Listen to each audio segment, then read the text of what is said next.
Morning, everybody. We're just waiting for our first speakers to come, but I'd like Council's attention briefly. I'll call this meeting of the Standing Committee on City and Finances to order. Madam Clerk, may we have the roll call, please? Mayor Robertson is not in the room. Councillor Louis. Councillor Stevenson. Here. Councillor Deal is on a leave of absence for civic business. Councillor Jang. Here.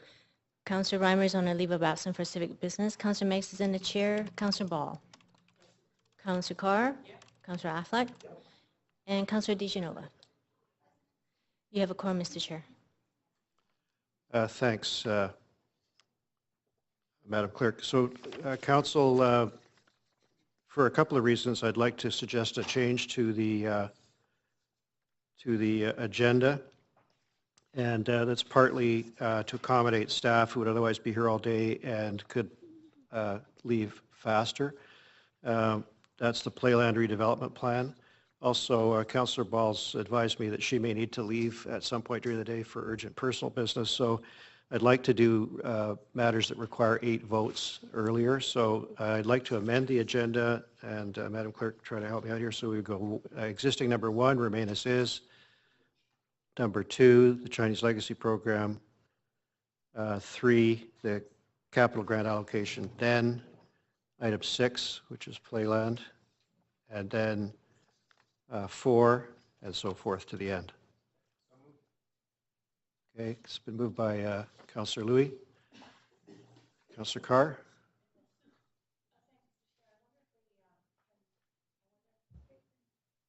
Sorry, I've got the wrong screen here. Wait a minute. Okay. It's marking you. Go ahead, sorry. Not a problem. Thank you for the moment to catch my breath. I'm wondering if the clerk can advise us whether it's possible to contact the many speakers who are on the list for item for the Playland item in particular, which will be sooner rather than later in the agenda. Well, we have a single speaker, and he's advised us he's not coming. Oh, okay. Thank you. Okay, thanks very much. Okay, so that's all the speakers. Do you have anything to add, Councillor Louis? No. Okay, all those in favor of that change to the agenda, please show by hand. Any opposed? Thanks very much. Okay, so I'd also like to note out that there's a couple of announcements about coming later in the day. I'll repeat these at the time. Registered speakers for item 7, Joyce Collingwood Station Precinct Plan and related rezonings can only comment on recommendation A of the report. Anyone wishing to speak to other matters in the report will have the opportunity to do so at a public hearing, should Council approve the report and refer it to public hearing. And of course, the general reminder that speakers have 5 minutes to make their comments, may only speak once. Council members may ask questions of speakers following their comments, but speakers are under no obligation to respond. That's not the same as taking the fifth. So we've done the agenda changes. So we'll now begin with item number 1, Healthy City Update, beginning with Mary Claire Zach, Managing Director of Social Policy and Projects. Ms. Zach.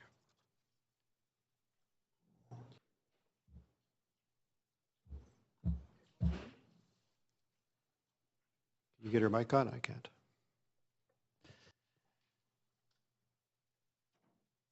So it's a pleasure to be here this morning to present and provide an update on the Healthy Cities strategy and implementation. We did have first on the agenda Bonnie Henry and Dr. Patty Daly to present on fentanyl, but I think what I'll do is proceed with this report recommendations, and they can speak afterwards. That's what we'll do. So pleased to be here this morning. This presentation provides some background to support implementation of the Healthy Cities strategy through the Innovation Fund recommendations. And what I'll be doing is just take you through the agenda on this presentation. I'll talk about some background, and then I'm going to talk about the Innovation Fund recommendations, really linking the goals, targets, the evidence, and providing some rationale for these recommendations, and link these to the actions that Council approved as part of our strategy. And in summary, speak to our return on investment. So the Healthy City Strategy was passed by Mayor and Council back in 2014, 13 goal areas with targets and indicators. The first four-year action plan was passed in 2015 with 19 actions. And this innovation proposal really tries to focus on 9 of these actions within 5 goal areas, really focusing in on some key urban stressors needing innovative action. And some of those top stressors have also been identified by the World Health Organization as impacting cities around the world, including things like chronic illness, like mental health and addictions, income inequality, like poverty, and also the issue of social isolation has also been called by some as increasingly an epidemic worldwide. So as you know, the Healthy City Strategy builds on decades of work. Its focus really is on social equity and livability. It provides an evidence base to the work through social determinants of health.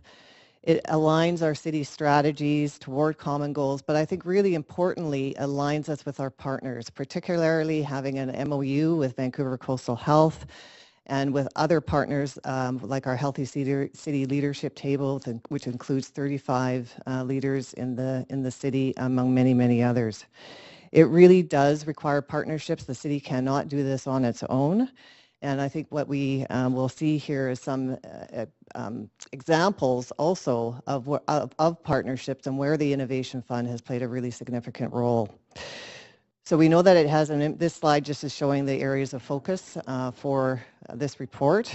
And we know the Innovation Fund does have an impact. And on the next slide, what you'll see is in the past, we've asked Council for funding for innovation, using the Innovation Fund to really address issues of urban poverty. Here we partnered with Van City Community Foundation as well as Potluck Cafe in 2013 with use of the Innovation Fund, leveraged close to $1 million. And through that, created employment for over 200 people. And on the next slide, you'll see where, as part of our efforts around the Mayor's Task Force on Mental Health and Addictions, having a deeper understanding of the needs of Aboriginal people and as a city of reconciliation, to provide culturally accessible primary care along with traditional healing practices for individuals. So these are two projects that were funded, both in one in 2014, one in 2015. One for Urban Native Youth Association to provide a storefront service for youth to get holistic healing practices as well as access to a primary care physician. So we have just to date 100 young people who have access to a primary caregiver, as well as 360 visits to the site. So that's quite an achievement. They're only open now 3 days a week, and they're hoping to open 5 days a week by the summer. And Luma Native Housing Society also is another partnership that is going to be opening soon through $100,000 through the Innovation Fund, is setting up a clinic in the Grandview, Nanaimo 12th area as part of its social housing to really serve the families, the Aboriginal children and families in need there. So we're looking forward to that partnership as well. So these strong partnerships with other sectors really help us to reach and achieve our vision of a healthy city. And I thought that Steve Butts, who's part of our Healthy City Leadership Table, said it all when he said that building on the plan is the easy part, and the promise of a vision exhibited by this must be matched by building a network where the contribution of many is valued and adds up to something significant. And the days are over when any of us can tackle the big issues and opportunities alone. We all have something to give and to get. And hence our motto for the Healthy City Strategy is we're all in this together. So what I'm going to do now is speak to the 5 different goal areas for the Healthy City Strategy that are aligned to the recommendations and the actions for the 4-year action plan. And the first one is around healthy human services, targets being to attach people to a family doctor and to increase the percentage of Vancouverites having access to services by 25%. So we're starting here with the significant action needed and efforts made by the Mayor's Task Force on Mental Health and Addictions to address this crisis in Vancouver. As our council is well aware of the increase in mental health apprehensions, the visits to St. Paul's Emergency, self-reported illnesses in the homeless population, and the connection between serious mental health and addictions and homelessness, as well as other chronic conditions. And this slide just provides some context across the province in terms of the scale. And we know that there are about 130,000 estimated in British Columbia struggling with severe mental illness, and the higher concentration of these people are living as residents in Vancouver, about 20,000. And on the next slide, we have the recommendation. What we're recommending is $1 million towards the St. Paul's Mental Health Hub. Staff from St. Paul's and Vancouver Coastal Health will be speaking to this after my presentation, so I won't go into any details, just that this is a significant effort towards a faster service and a decrease in revolving door of crisis response, something that's been raised as a key priority through the Mayor's Task Force on Mental Health and Addictions. The city itself spends close to $30 million a year on police response, fire, first responders, grants, and other support. So it's really a significant undertaking that we feel is a systems changer for us and for, most importantly, people who are struggling with mental health and addictions and need the proper services and support. The second thing that we're recommending is a staff position to assist us in implementing the priorities on the Mayor's Task Force on Mental Health and Addictions. We've made significant progress working with our partners in Vancouver Coastal Health with the Downtown Eastside Second Generation Plan, implementation of the Downtown Eastside Plan, focus on reconciliation, peer supports, the importance of gender, lens being applied to the work, but we really do need the support to make the best and make the most out of these partnerships.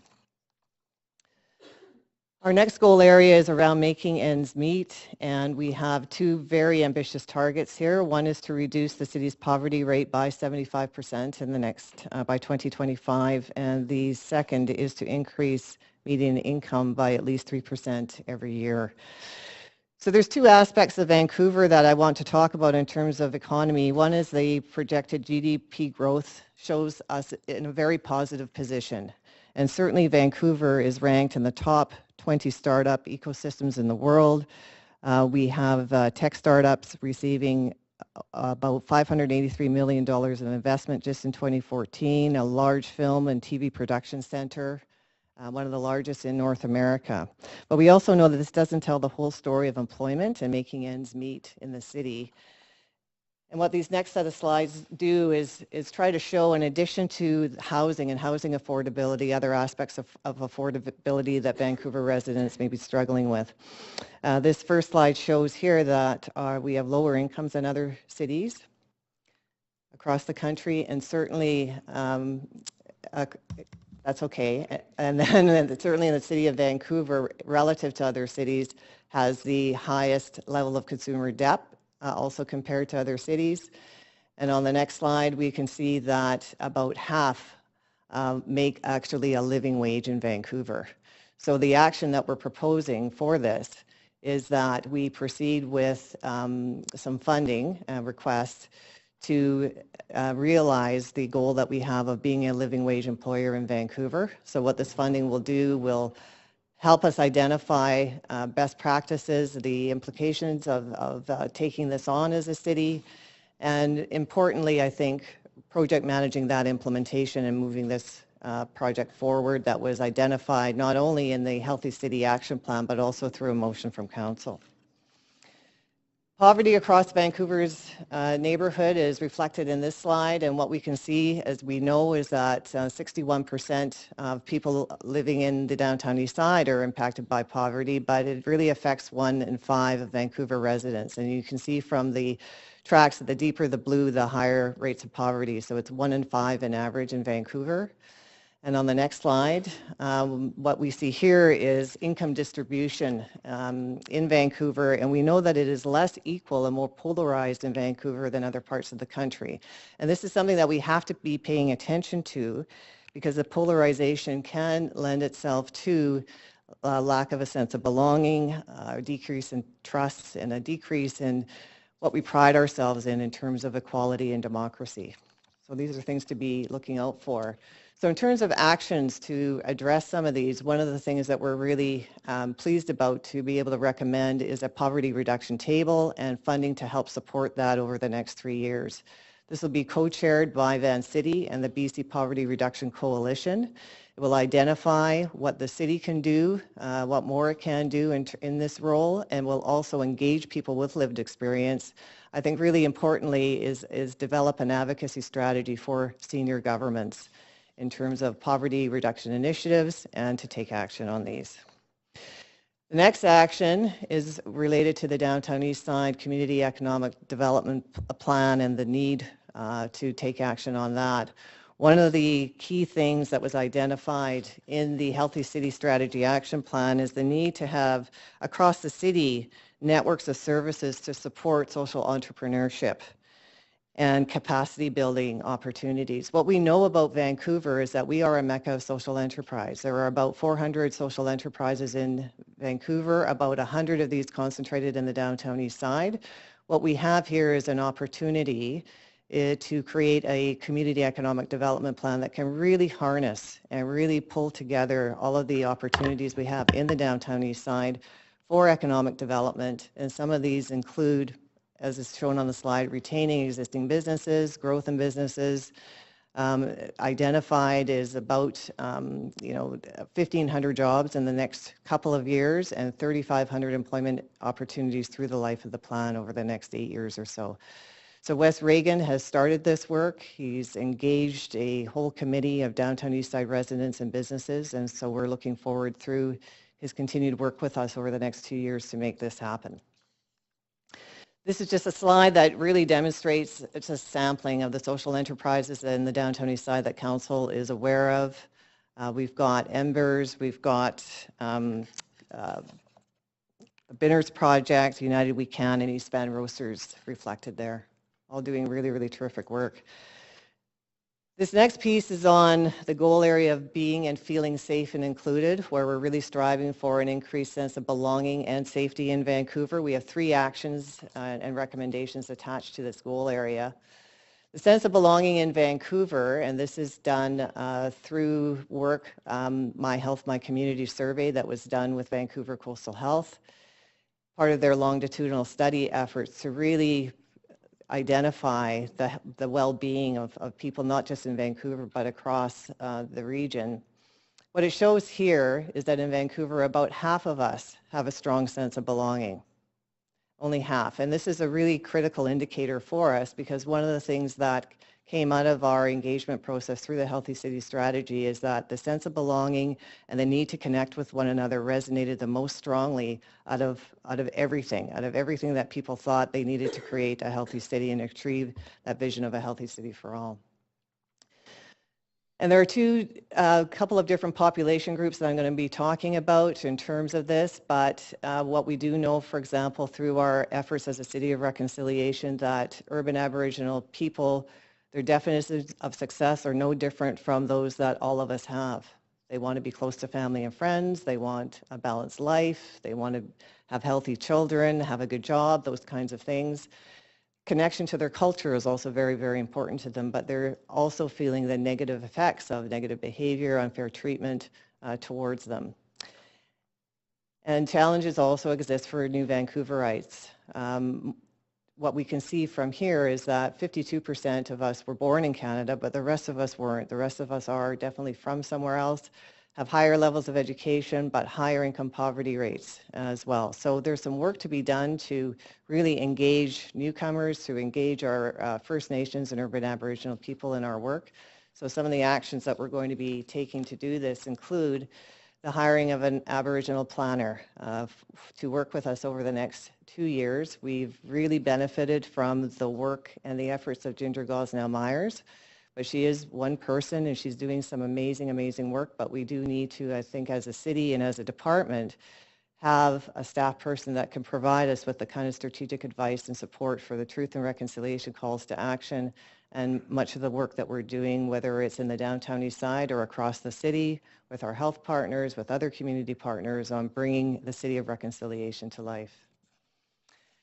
This next recommendation is also tools and training for city staff to really get at what is the kind of training that staff need to work in an environment and in a city that is so diverse and has such strength in its diversity.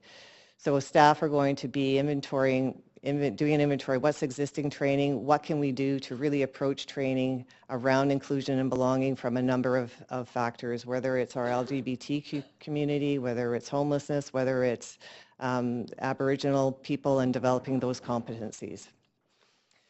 And finally, we're going to be, through council support, if this is accepted, developing an immigrant engagement strategy. We know that as a city, we can do better in terms of engaging newcomers to the city, including refugees and refugee claimants. And this is an idea and an action that has also come through the Mayor's Task Force and Engage City Task Force as well. The next goal is around cultivating connections, and the target here is that at least 4 of us, we have 4 people in our network that we can lean on and increase municipal voter turnout. And really important for resiliency in our city is that we do have those networks that we can lean on and support us during good and bad times. What we see here is that about 50% of us have that network of 4 people, and it varies depending on the neighborhood. And on the next slide, what you'll see is that relative to the rest of the region, Vancouver is about average. We're doing better than some, but still only 50% probably isn't good enough to really withstand whether it's stressors or shocks, we just know how important having people around you is important for your life. It actually adds years to your life, and it's so much better for your health generally. So the action around that is to create, through the Healthy City Leadership Table, a social connections table. This group that's already come together and started to work together includes the Vancouver Foundation, and it includes Possibilities, the Vancouver Museum, to identify what are those opportunities to impact and to really pull people together in different ways, not only across Vancouver, but to look at this from a regional perspective and planning a regional forum on social connectedness, because it's needed not just in Vancouver, but across the region. Finally, our goal on collaborative leadership, where we want to, with the help of the Healthy City Leadership Table and others, to implement 90% of the actions in the action plan.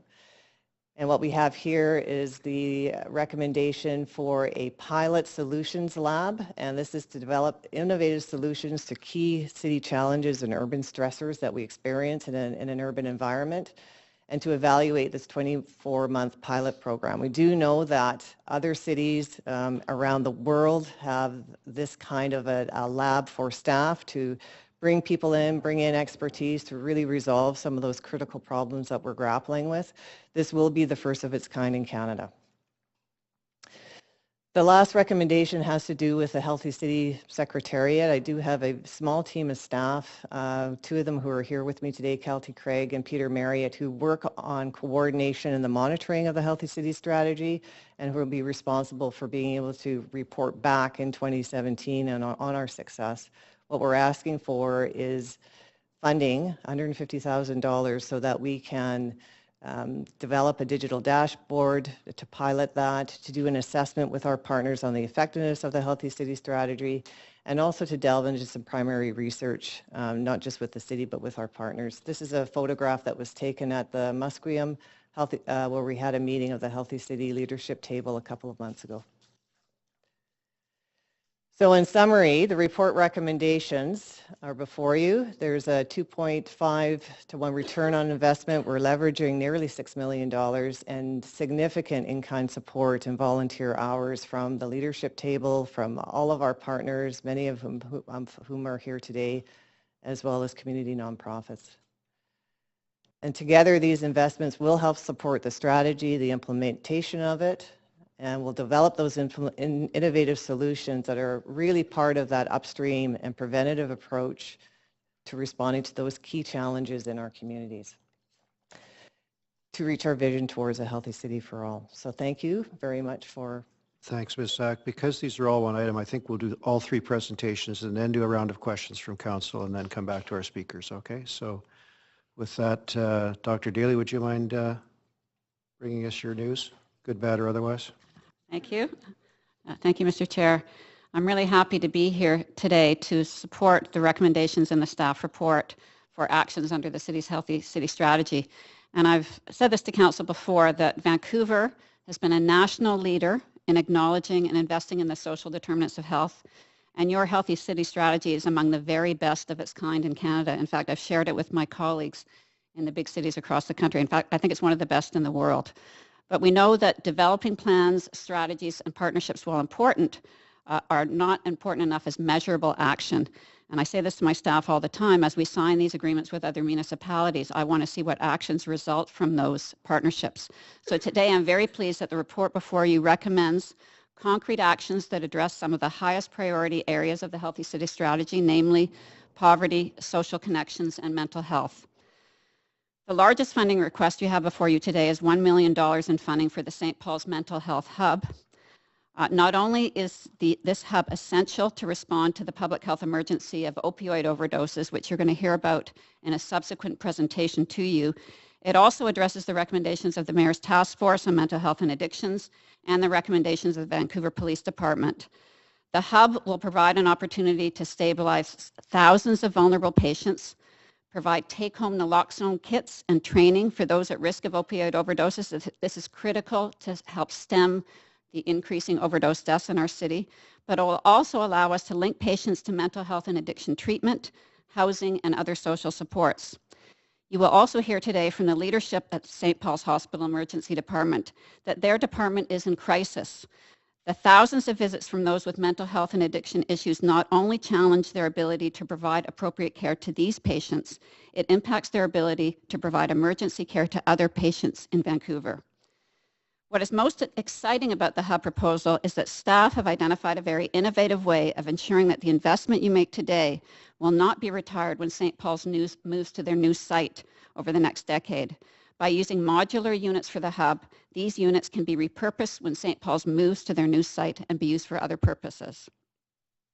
The other funding requests that Mary Claire has outlined for you for poverty reduction initiatives and actions to improve social connections are also critically important to improve population health. Research we have done in Vancouver and in other major cities across Canada has found that those living in deprived neighborhoods, as defined both by low income and by social isolation, have higher rates of hospitalization for virtually every chronic disease, for injuries, and for mental illness when compared to other neighborhoods. I think the link between poverty and poor health is fairly obvious to people, but not everyone is aware that social isolation is also linked to poor health. An increasing body of public health evidence identifies social isolation as an important risk factor for poor health outcomes. And as Mary Claire noted, our My Health My survey found that only half of adults in Vancouver could identify even 4 people they can count on in times of need.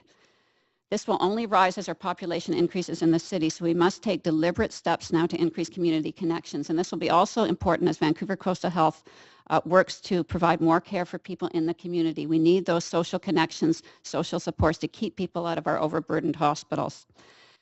The recommendations before you today have a focus on populations suffering health inequities, including Aboriginal people and immigrants and refugees. The recommendations also recognize the importance of innovation and leveraging partners. And finally, the importance of measuring and reporting on outcomes through a dashboard.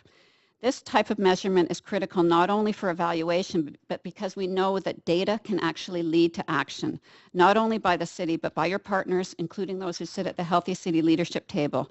These partners will be able to use this data to contribute to the actions in the plan and ultimately helping us to achieve the ambitious targets we have all set.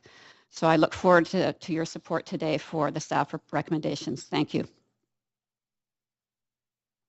Dr. Daly, do you have anything on we're going to talk about fentanyl and the public health emergency crisis. Do you have a presentation on that? Yeah, I do have a presentation. I think we got reversed in the agenda, but we're going to Yeah, I have a we'll presentation. do all the presentations and then we'll do the questions. So Okay. no harm done if we Connected could with move. Dr. Bonnie Henry. I don't know. Oh, there she is. She's here. Okay, good.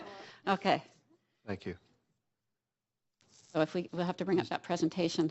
Is there a specific presentation on the hub as well? Okay, so first we'll do fentanyl, which is the order. And then we'll do. Okay.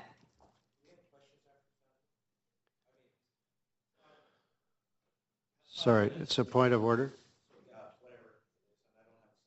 But I have a lot of questions, and the pieces are so large. We have the hub, which is a very large piece. Yeah. We have the fentanyl crisis, which is a very large piece. I'm writing down several questions. Okay, is that, No way I thanks, can get 5 minutes. Councillor Day. Is that council's wish to do questions after fentanyl and after, who has proposed to do all the presentations? Yeah, okay. I'm sorry about the confusion, but we wanted to get going quickly because of the amount of material, and I think that it's good to have the whole picture myself, but Sure. if council wishes to break them down, then just keep in mind we have at least an 8-hour day ahead of us. So let's have the fentanyl presentation, and Okay. and then we'll see what how many questions there are on that front. Okay, so as they're loading up the presentation, I'd like to introduce Dr. Bonnie Henry, who's the Deputy Provincial Health Officer, who's here representing Dr. Perry Kendall, who, as I think Council is aware, declared the public health emergency in April. And we do have a short presentation, and Dr. Henry will begin, and then I will follow. Great, and we do have a couple of slides just because they're really illustrative of the rationale behind this. And thank you very much for this opportunity to have this discussion with Council. And first, I really want to recognize that the City of Vancouver has been a national and international leader in addressing the harms of drug use, and in very many innovative ways, and this has surely saved lives over the years. We have established a strong and coordinated provincial network that includes the Drug Overdose Action Prevention. Maybe we can go to the next slide. There we go. Thank you. Which includes a network of public health providers, drug-using community, health authorities, law enforcement, and the coroners, emergency medical services here in BC. And we've been maintaining a drug overdose surveillance for a number of years. And this presentation, this slide that you can see up here, shows the variation in drug overdoses. And what is most compelling about this is the last couple of years, and that's 2014 and 2015 at this end. And really, in the last 3 years, we started to see an increase in overdose deaths that are higher than we've seen since the 1990s, when we started to see crack entering into our communities. Dr. Henry, could you just put the mic a little bit closer, please? That's Sorry. great, thanks. I tend to talk softly too. So in the past 2 years, we have seen increases that have been unprecedented, really. And in 2015, we started looking at, what are the things that we can do to try and address these issues. And we've had an expansion of our harm reduction services, our take-home naloxone programs. There's been awareness campaigns about things like illicit fentanyl, which I'll talk a little bit more about in a minute, including the Know Your Source campaign by the Vancouver Police Department here. And we had recommendations from our provincial committee to improve response.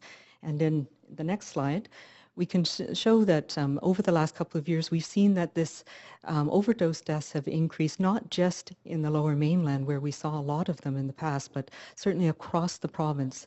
And this includes data from 2016. So in the first, just up until the end of May of this year, we've had 308 overdose deaths in this province, which is unprecedented, really, and is much more than we have seen in the past. And it's occurred in a variety of places around the province and a variety of populations.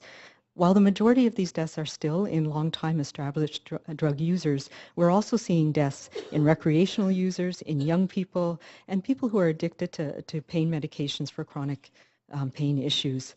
And these are really our brothers and sisters, our children, our parents, and our friends.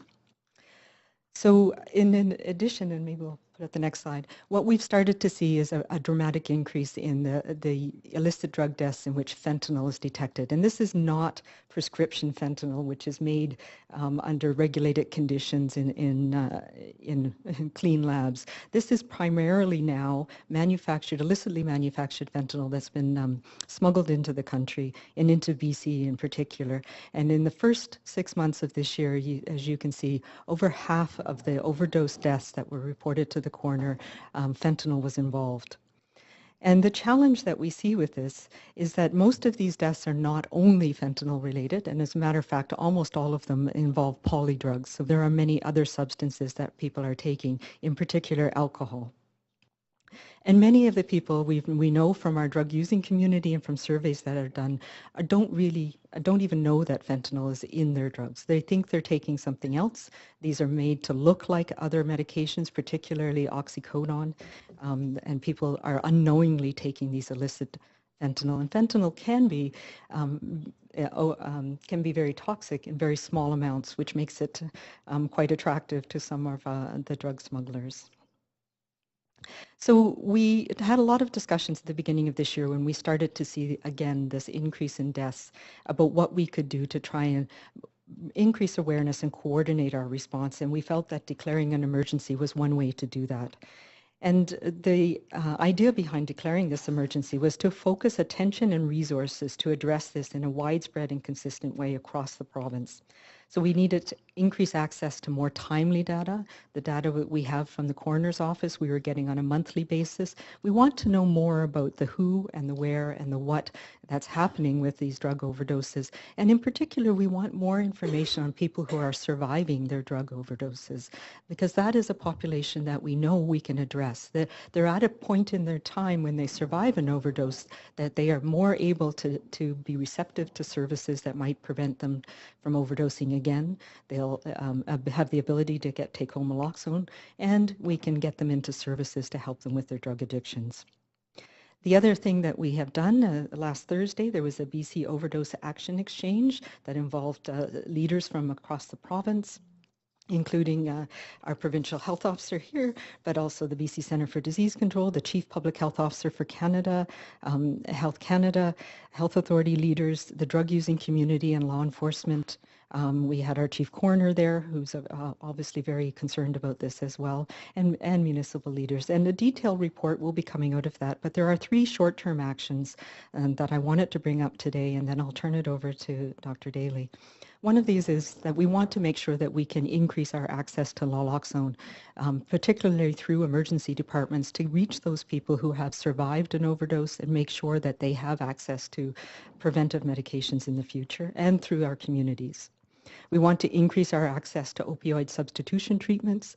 These are not only for chronic drug users, but for people who are prescribed opioids. And we know that in BC and in Canada, we have higher rates of prescribing of opioids than many other communities and countries. And we need to do something about that. And part of that is effective ways of getting people off prescribed opioid medications, as well as substitution treatment. There's a couple of things that are involved in that. One is increasing access to physicians and clinics who are able to provide things like methadone.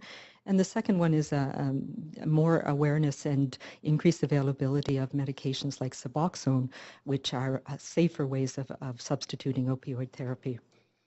And the third short-term action that we're working on and that we'd like support for is increasing safe consumption sites. And we've been working at petitioning the federal government to change their Safe Communities Act to make these sites more available and easily accessible. And we're looking at the appropriate models for providing those in an effective and cost-effective way. So there is very much more work to be done, but at this time, across the spectrum, I think we can make a difference by starting on this and by working together to address this critical problem.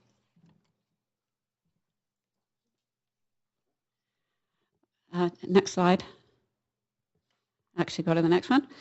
So thank you, Dr. Henry, and I'm here as your medical health officer to give you a little more information about what we're doing here in Vancouver, and I'll start with some of the data. Next slide. So this is data from the coroner. This maps out the deaths that Dr. Henry presented to you in Vancouver from 2010 to 2016. The little red dots are illicit overdose deaths, and the others are fentanyl-detected deaths. And some of you may have been around long enough, as I have to remember, the last time we declared a public health emergency around overdose deaths, it was only in the downtown east side. This public health emergency is province-wide because the rates are high all over the province, including, for example, the north, the interior, Vancouver Island. They have rates rivaling those in Vancouver. But in our region, Vancouver has by far the highest rates. So there are certainly deaths occurring on the North Shore, Richmond, even in some of our rural communities. But you can see that the deaths across the city, although a concentration in the downtown core and in the downtown east side. Just to give you some of the numbers, last year, Vancouver, even though we have the best harm reduction initiatives, addiction treatment programs, we had more deaths reported here than any other city in the province. There were 120 overdose deaths, 31 in which fentanyl was detected. As of May this year, there have been 53 deaths, 26 with fentanyl detected. So the rate of fentanyl detection is certainly increasing in Vancouver as well as elsewhere in the province. Next slide. But I don't just want to talk about deaths because so far all the data you've seen has come from the coroner and it enumerates the deaths. We are seeing a tremendous impact of the fentanyl crisis in our emergency rooms. This is data from our Vancouver Coastal Health surveillance system for emergency room overdoses. It tracks overdoses in 9 of our 14 emergency departments, including all of those in Vancouver, Richmond, and on the North Shore. The overdoses are reported by week. This is a graph for 2015. And just to give you some information about what you're seeing, you can see each week there's between 150 and 200 overdoses coming to our emergency departments. We do categorize them by cause of overdose. Blue are overdoses or intoxications related to alcohol, which is by far the largest contributor to visits to our emergency departments from psychoactive substances, which is why we're very pleased that the City of Vancouver will be developing a municipal alcohol policy. We think it will help with this. Those in yellow are due to prescription medications. Those in black are heroin overdoses. In gray are other known drugs, and red are unknown. Now you can see that the week actually with the highest reported overdoses was at the end of April. That actually corresponds to 420, and the single day 63 visits at St. Paul's Hospital due to marijuana intoxication, which would be reflected in the gray bar.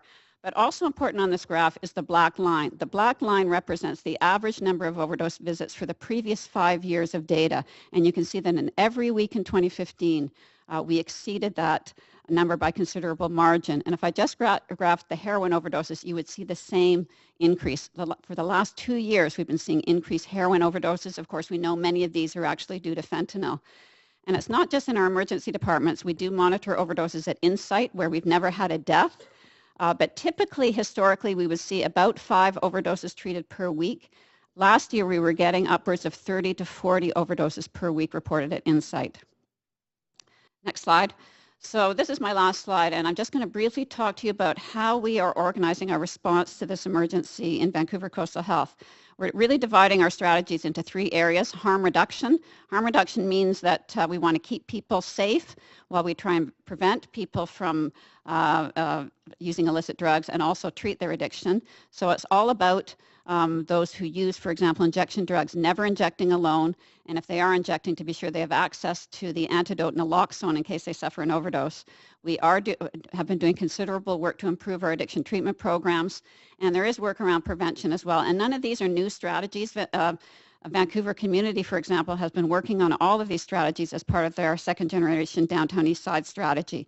But just to give you some specifics, in terms of supervised injection services, there are 3 locations in Vancouver where those services are legally available. Insight is the only location open to the public, and we know from community groups they'd like to see greater access to those services for members of the public who use injection drugs. We have a legal exemption at the Dr. Peters Center for those who are registered clients of that center or who live in their residential care facility.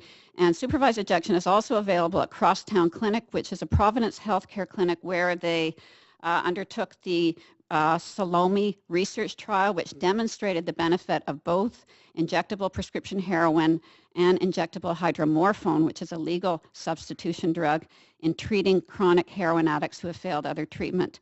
There are 150 people who are in that trial who still have access to prescription heroin at the Crosstown Clinic and inject there in a supervised setting on a daily basis. What we are proposing is to expand the availability of supervised injection services. This is possible now that we have a federal government that is open to new applications. As you know, for the last decade, this has not been possible to consider new sites for supervised injection services, but we are considering 5 additional sites initially in Vancouver, and there may be more in the future because we'd like to begin to incorporate supervised injection services into all the harm reduction services we provide to our clients who are addicted to illicit injection drugs. The 5 locations that we are considering, some are in the downtown east side, some are outside the downtown east side. We are looking at a couple of our community health centers where we are already exchanging large numbers of needles and where staff have expressed concern about clients who take those needles and may inject unsafely in public washrooms or in alleys, and where we really believe the addition of supervised injection services will reduce public disorder and help prevent overdoses in those clients. We are looking at 1 location in an acute care hospital, and we are looking at 2 specific sites in the downtown east side. One where we currently provide inpatient care to injection drug users who need intravenous antibiotic treatment. And because we don't want to use acute care hospital beds for that treatment, they have residential treatment in the community. All the clients at that site are injection drug users, so that it will be simple to add the services to that site. And also, we are considering adding these services to recently announced mental health and addictions drop-in site in the downtown east side, and I think that will meet the needs identified by many of our community groups about more access in the downtown east side. We have also been expanding availability of naloxone in the community, and this predates the declaration of an emergency. Naloxone is the drug that is available in site for those who suffer an opioid overdose. It's the drug that our paramedics carry in their ambulances. Over the last year, we have trained firefighters to be able to administer naloxone. We have trained staff who work at Lookout Emergency Aid Shelter and a number of the supportive housing units that they staff to be able to administer naloxone, and they've reversed several overdoses already. We have already started to give out take-home naloxone kits in St. Paul's Emergency Department to those patients who come in who have suffered an overdose. We train them on how to use the kit. It can help prevent a further overdose. We are expanding that service rapidly this week. By the end of the week, that will be available in Children's Hospital, at Lionsgate Hospital, and at Powell River Hospital in our region. And we intend to roll that out in all of our emergency departments, including Vancouver General Hospital.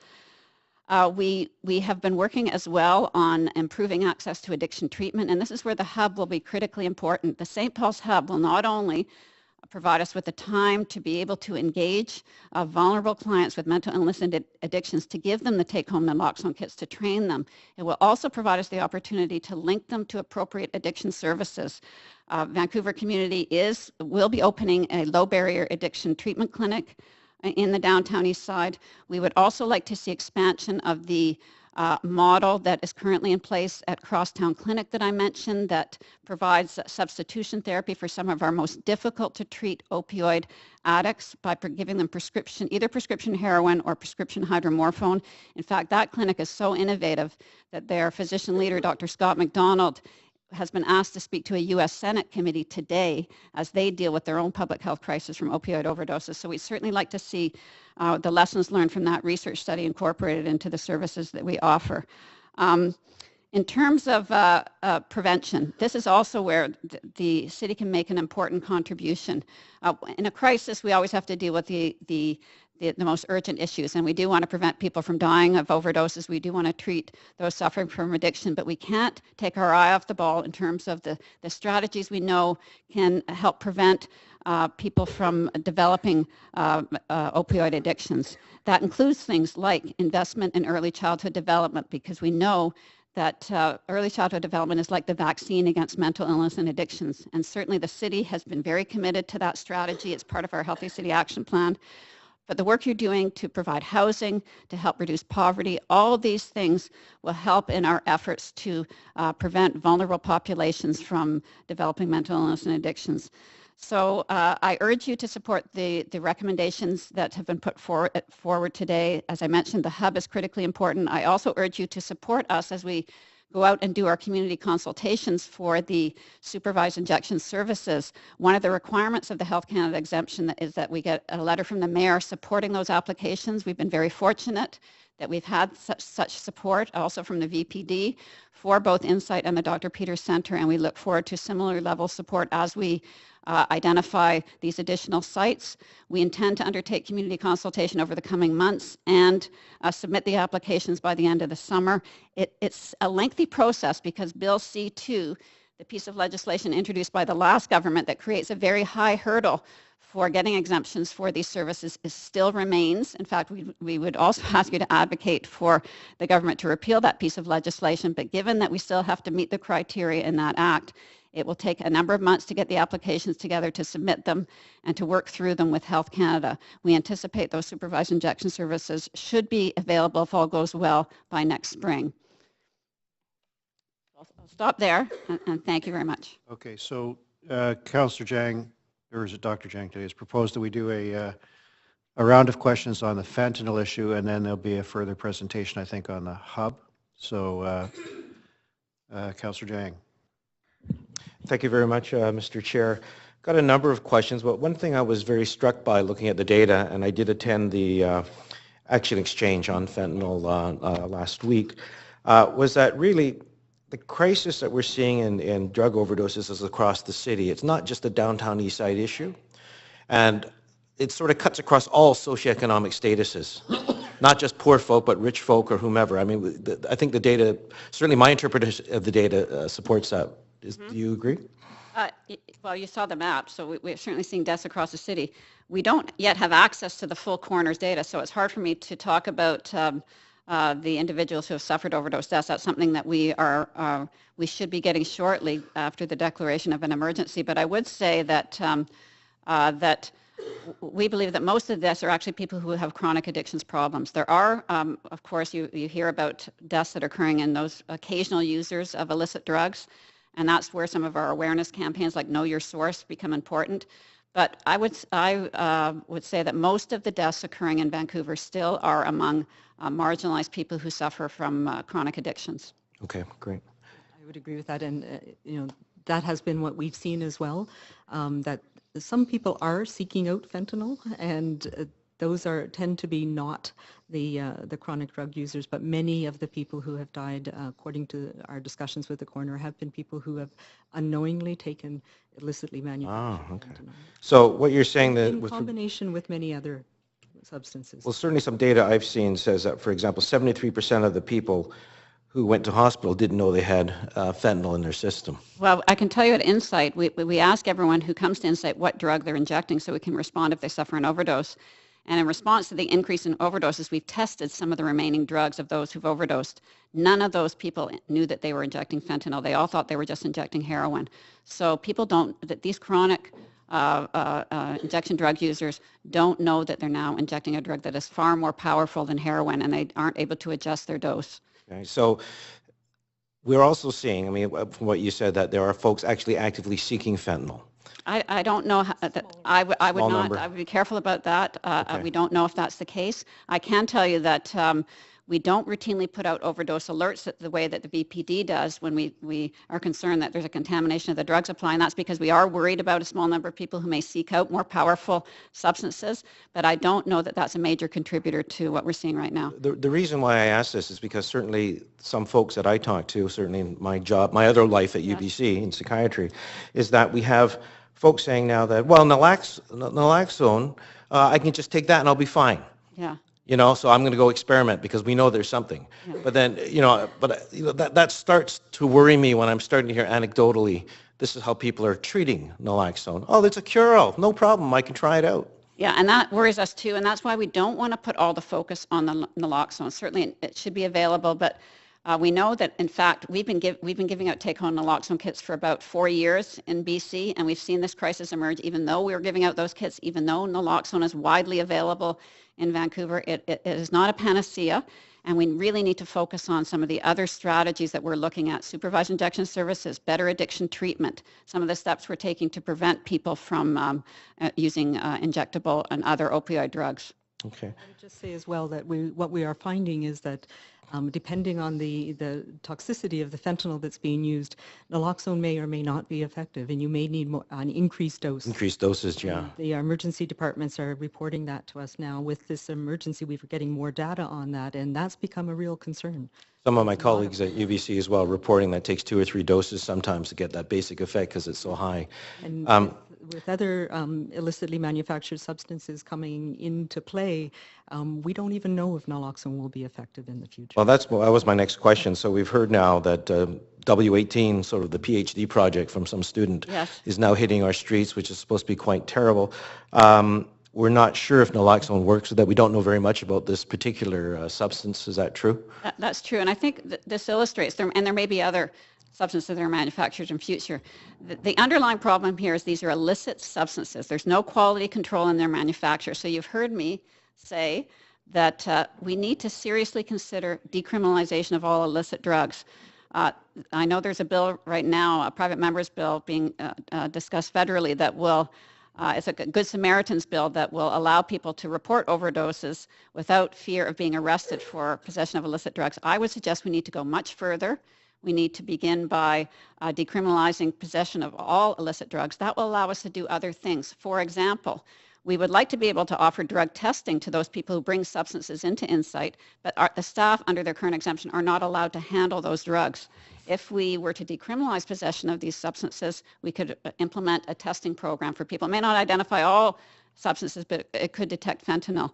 And I just think that we need to move to more of a regulatory approach. We know keeping these substances as illicit in the same way that marijuana is an illicit actually contributes to the harms. So, we're going to have other substances besides fentanyl and W18 that will come into the drug supply if we don't address this at a broader level. Great. Thank you very much. Thank you. Councillor Ball? Actually, my questions were on the recommendations, not on. Okay. Happy to come Well, back on when you. Yeah, we can come on back to that after the hub discussion. Councillor Carr, just on the fentanyl? Yeah, actually, I would put myself on the list for the first report, which is Healthy City Strategy. When are we going to do questioning on Well, I that? would proposed initially that we do all the presentations and then do the questions, but we've now stopped at Councillor Jang's suggestion just to do fentanyl. So we'll come back after the mental health hub one if there's a further presentation and have a round of questions at that time, and you can also ask about the recommendations. Thank you. Okay, I Councillor have no Stevenson. questions. Councillor Stevenson? Thanks. My questions actually were in regard to other, but now that we're on this, a naive question. As someone who's not very knowledgeable about this, why is fentanyl out there, and why is it being used in place of heroin? Is it cheaper, or what? I mean, I understand it's stronger, but Stronger, it's much easier to import. The police tell us it's coming from China. So for the drug dealers, they can import a very small amount to make a huge profit. So this is being driven by profit margins. It's a very small amount can generate millions of dollars in profit. So it really, I think it's only, the police tell me we're only going to see more of it in the illicit drug supply, that we're only beginning to see its contamination of the drug supply. It's spread to Alberta, it's spreading to Ontario now. So it's driven by profit margins for the organized criminals who are marketing these substances. and I think what we know is that it probably started with illicit use of prescription fentanyl, which came in patches, and people were using it.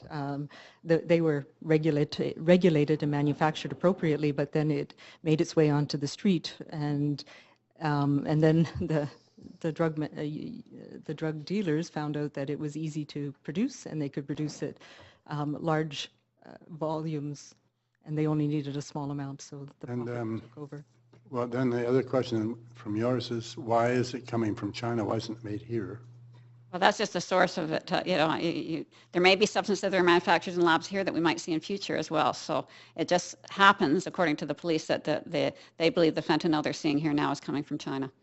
And the people that are taking this don't know that they're taking, as you said, they think they're taking heroin, think so they're it's taking being heroin. sold as heroin. Yeah, or they think they're taking OxyContin because some of the fentanyl is manufactured into fake OxyContin pills or other substances. So by and large, the vast majority of people do not realize they're taking fentanyl. So obviously it's easy to overdose on this. That's right, because it's far more powerful than heroin. And so there's no quality control in the manufacture of these fake OxyContin pills or the heroin that's being marketed. So, if the drug dealer puts a little too much fentanyl in, it could result in death, for example. So they don't even know that they've got this high amount. That's right. So tell me about their death. Is it they just go to sleep, or is it a It violent? suppresses respiration, so Pardon me? they stop breathing. They just stop. So they try and breathe? They're trying desperately at a point? They will lose consciousness and stop breathing. Naloxone is really a little like a miracle drug, getting back to what Councillor Jang mentioned, that it can completely reverse the overdose if given. Some of these patients will not require naloxone. Some can be managed, and we see this at Insight simply by oxygen and supporting their breathing until they come out of the overdose. But they lose consciousness and stop breathing. So will there be a point that they recognize this and run for help, or is it too Well, this is late? part of the problem, and even with our take-home naloxone kits, and this is why this is not necessarily the ultimate solution, you have to have the wherewithal to be able to inject yourself. That's why we also say it's not just about having these kits. Don't inject alone, and make sure that there's somebody there who can administer the naloxone if you suffer an overdose, because they may be incapable of self-administering the naloxone once they suffer the overdose. So an overdose, an overdose when they become unconscious, is that? Well, no, they might start to have a lower level of consciousness, so it's a gradation. There are clients we see at Insight who don't completely lose consciousness, but have a decreased level of consciousness because they've injected too much of their opioid. And the high itself, is it a high like marijuana? Is it a nice high for them? Is that why they're doing it, or is there an addicted high? Well, remember, addiction is a chronic, relapsing medical condition. They have a physiological addiction, so they're actually managing their withdrawal symptoms. If they don't, once they become addicted, if they don't inject heroin, they become incredibly unwell. So it's a physiological addiction. They're not necessarily experiencing a high from it. And I can tell you, for example, that those clients that are receiving prescription heroin at the Crosstown Clinic, they can actually lead relatively stable lives on an appropriate dose of prescription heroin, not unlike people who take prescription methadone, which is also an opioid substitute. So they're not walking around high. They actually can lead relatively stable lives on an appropriate dose of prescription heroin. Of course, that's a last resort for some of our most severely addicted heroin users who have failed other forms of treatment, but it is a way we can prevent them from overdosing. So it's not, they're not taking it necessarily, other than now they're addicted, but before that they're not taking that for a high, they're taking it for, like I understand people who take marijuana, I've been high, it's kind of a nice thing, you know, like. Well, now you're talking about what leads people into using, who become addicted to these substances, and we know it can relate to childhood trauma, brain injury, mental illness. There are certain vulnerable populations that are at greater risk of suffering from addiction. So this is a complicated area. It's not a lifestyle choice that people usually begin these substances just to get a high. Some people may have been prescribed opioid pain medication.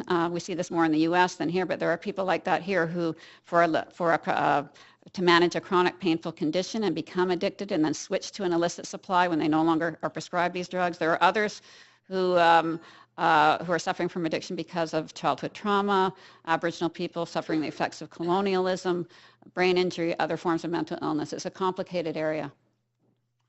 Thanks. Thank you. Councillor DiGenova. Thank you very much. I just had some questions surrounding your recommendations to decriminalize illicit drugs. As we look forward to fentanyl, and the crisis that we're in, and how bad it could, I mean, it could get much worse. You could be back here next year, and hopefully we're doing things to address it and turn things around. But I wonder if, because as you mentioned, you know, people start with a prescription, or fentanyl is, I understand, can be given in a setting, in a medical setting, whereas you don't see that with heroin. You don't see doctors prescribing heroin, except in very rare. Like I remember in Vancouver, the Naomi trial was here for a very short amount of time, but as you said, that was for people who had been using it. It wasn't something that cancer patients were prescribed, whereas like fentanyl is, I understand, used or can be used regularly in a hospital setting. I don't want to confuse these issues because fentanyl is a prescription drug. It's used in a very limited way for people suffering chronic severe pain, for example, cancer patients. That is not the basis of the crisis we're seeing right now. So I know in Ontario, they've had a greater problem with abuse of those fentanyl patches, but the fentanyl we're seeing now is not coming from the prescription market. This is manufactured offshore, and it happens to be a drug that's also available by prescription that's legal. Heroin happens to be a drug that's illegal. But these are all in the same family of opioid drugs. Do you think, and that answered half of my question, thank you very much. The other half is because fentanyl is put in that category of a prescription drug, and I'm sure it's in some controlled category for the reasons you mentioned. Do you think that might be why it's easier to get it here than, for instance, heroin? Because you had mentioned that it's sort of easier to get it here from China or wherever it's coming than. Well, maybe not easier, but we're seeing it come in greater amounts than we're seeing other drugs. Oh, I wouldn't say that. Heroin is readily available in Vancouver. In fact, the BC Centre for Excellence in HIV/AIDS, through their Urban Research Institute, has been tracking the availability of illicit drugs in Vancouver, and there is a robust supply of illicit heroin in Vancouver. We haven't seen the price of heroin go up. The reason why fentanyl has become so popular now among the drug dealers is because it's easier for them to import than heroin. They can import smaller doses with a greater profit margin. It's easier to get it to illicitly bring it in, for example, from China. But there's still lots of heroin available. Why is it easier to import? Because you can import smaller amounts. Okay. You know, so okay. Yeah, you can send it in a small package or envelope, and you make a huge profit from that very small amount. Okay. Another question I have is regarding your recommendation to decriminalize all illicit drugs. I mean, to what end could we then see an epidemic of there were certain people who, perhaps at first it was marijuana that, was their business where they were dealing and that's decriminalized. So now they're willing to take the risk to get into something, could we see a lot of blowback from that? And would we see issues and epidemics no different than we would? I mean, in Europe, the drinking age, there really isn't a drinking age. Here, we've set the drinking age at 19 for good reason. Are we concerned that with that, I'm just concerned about the ramifications of decriminalizing all drugs. So if you could just speak to that for a moment. Sure, and I agree. We have to do this in a very thoughtful way. I don't know if people remember my favorite graph that I showed you before, the U-shaped curve of harms associated with psychoactive substances. On one side of the curve, we have illicit substances. On the other side, legal substances like tobacco and alcohol. We need to learn our lessons from what we did with tobacco and alcohol, which are too widely available. But if we were to decriminalize illicit substances, we would move them down that curve, because right now we have drug dealers that market these products. There's no quality control. Marijuana is more readily available in our schools than either alcohol or tobacco, for example. So the fact that it's illegal doesn't mean that it's not available. Portugal is one country that has decriminalized all illicit drugs, and they have not seen an increase in drug use. So I would share your concern. We would have to do this in a thoughtful way. Similarly, as we are developing our framework to legalize marijuana, we need to have strict regulations around that so that we do not see increased use. In fact, the purpose of legalizing it should be to decrease use and decrease harms. And I would say we can do the same thing for other illicit drugs, because the system we have now with drug dealers making these substances widely available is causing more harms than if we were to strictly regulate them. Thank you. I only have a little more time, but I have one last question, and that is, could you explain sort of in Vancouver, when we're seeing sort of if the people who overdose on fentanyl or who have taken drugs with fentanyl in them that they didn't realize had fentanyl in them, if they were to end up in the emergency room and you were able to save them, what steps are then taken to educate them on those drugs? And like, do you ask where did you get these drugs from? We're not going to, you're not going to get hurt. We just need, we need to know where this is coming from, and also to educate them as to, I'm guessing it's very hard. I don't know how you would on the market in the downtown east side find drugs that didn't have fentanyl or did, or what are we doing at the hospitals to make sure that we move forward? Well, St. Paul's, where 70% of our overdoses present, and their emergency department can tell you, they have started a pilot. They have a clinical nurse educator who links with people who've come in who have suffered an opioid overdose, educates them, provides them with the take-home naloxone kits and the training to use that kit. I would not suggest we then start to question them about where they got their drugs, because if people think we're going to do that, they're not going to present to a hospital for treatment of their overdoses. But we certainly are providing them with education to try and prevent future overdoses, and we will expand that program to all of our hospitals. Thank you very much. I think as a point of information, Council in 2005 adopted a policy on drug policies substantially aligned with what you're saying today, decriminalization and regulation of intoxicating substances. Councillor Robertson? Or Mayor Robertson. Sorry, I gave you demotion there. Thank you, Battlefield demotion. Thanks, Mr. Chair. Thank you for being here, both of you, and your teams for all the support to Council and the city on this front. So on a question on naloxone, and we've obviously we're seeing the kits start to be rolled out and training happening for first responders that haven't had access to them previously. We've had a fair bit of feedback on the advisability or efficacy of naloxone inhalers, which are legal in the States, and which even city staff, people like engineering staff who are on the street might encounter someone in an overdose situation.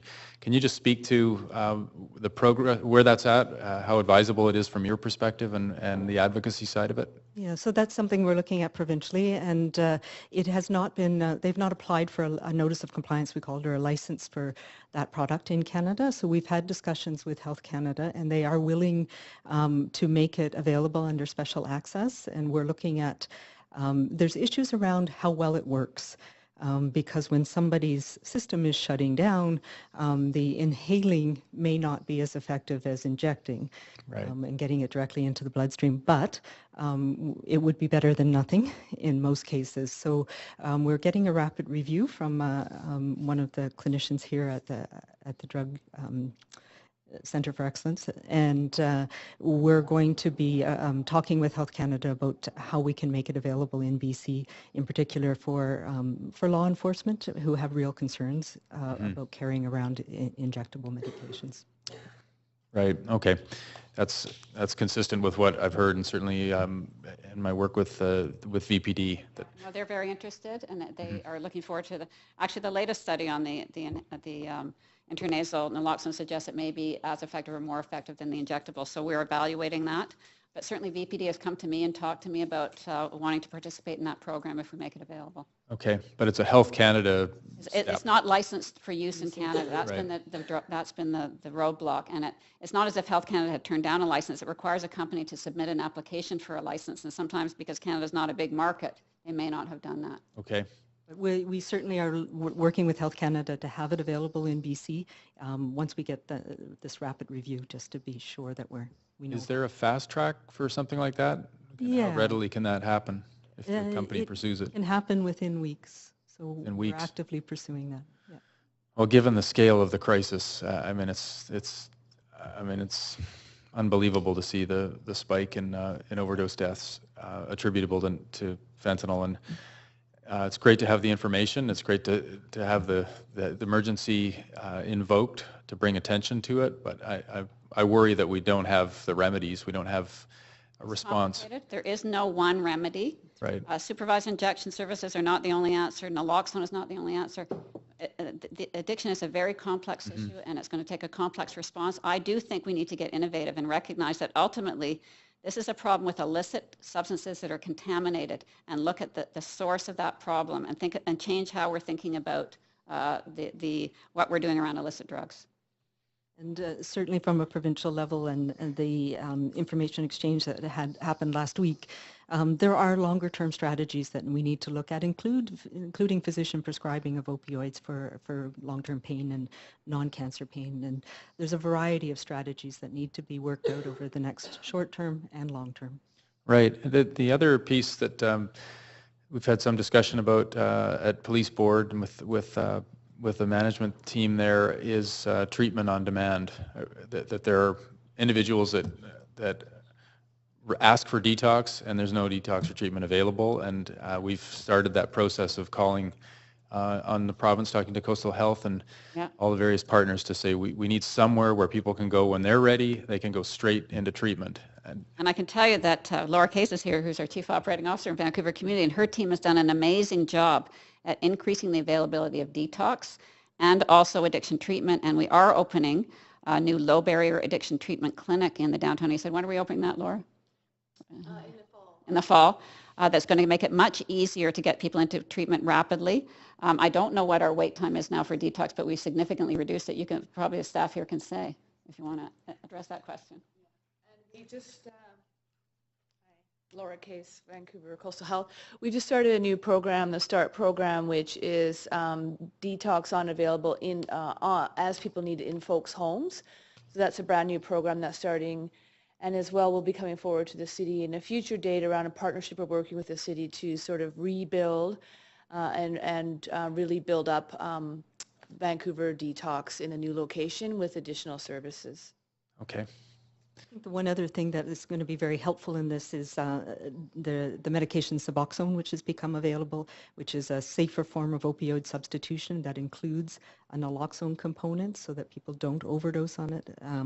And that initially was linked to methadone treatment licenses in BC, but we've been working with the college to de-link that and make it more available because it is a safer substitute treatment. Okay, thank you. That's the time I have. Thank you, Mr. Mayor. Councillor Carr. Thanks, Mr. Chair. Thank you so much. First of all, may I just appreciate the interview you held this morning, Dr. Daly, on the radio, because I think it was extremely informative for people throughout this area to listen to. I'm really struck by the fact that this is a state of emergency BC-wide. So I'm interested in whether this is a state of emergency citywide, because so often we think about the downtown east side Yes. and don't consider that this is broader than that. Can you? That's a good point. The public health emergency we declared in the 1990s was focused on the downtown east side. This is not just the downtown east side. The map I showed you shows that these deaths are occurring throughout the city, and they're even occurring in the North Shore, Richmond. We have addictions teams in those communities that want to increase the availability of harm reduction services and treatment in those communities as well. So it's not just in the downtown east side. And when we talk about our strategy, even in Vancouver, we want to add things like supervised injection, not only in the downtown east side, but elsewhere, because we know that it's really only effective if it's available where we're serving people suffering from addiction. All of our community health centers all across Vancouver Coastal Health offer needle exchange, and there are people in all of our communities who take advantage of those services. So we know there are people in every community that may be at risk. Okay. And what about those who are recreational drug users? They aren't ones who would be found at Insight who... No, you're right. And so are those people also at risk, and what is the plan regarding them? They are at risk, and many of them are not using injection drugs, so Insight would not be an appropriate service for them. The Know Your Source campaign is primarily targeting those occasional drug users who may think, they're going to a concert, they'll maybe take this fake oxy or other form of oral drug that they don't think might be harmful to them, to let them know that they may not know what they're consuming. So yes, although most of the deaths, and I can't give you the exact numbers, but are among those people suffering chronic addiction, there are people who may be less chronic addicts who could be at risk. And that's why these awareness campaigns that you've seen in Vancouver on the bus shelters, the Know Your Source campaign, are targeting those people. Thank you. Thanks. I don't have any further questions of my own, but I note that there are members of the VPD here, and because we're short of time, I'm not going to put a question their way, even if they're prepared to answer it. But I think that to the mayor and to the city manager, the residents would really be interested and benefit from an understanding of the enforcement side of this, because it is so complex. We often receive correspondence saying, hey, why don't you just arrest the drug dealers and so on, and would wish that it were so easy. So I think that the public would welcome a deeper understanding of the problems that VPD is facing in this new context as well, and it would be a good interlock, as in the past, with the 4-pillar strategy with the prevention and treatment sides that we talk about here. So just offer that as a comment, and thank you very much for this part of the presentation. So that's all the questions on the fentanyl crisis. Is there further presentation on the hub concept, or are we done with that too? Is that okay? So let's hear more on the hub front. Hi, thank you for having us. So my name is Laura Case, and I'm the Chief Operating Officer for Vancouver Coastal Health Community Services.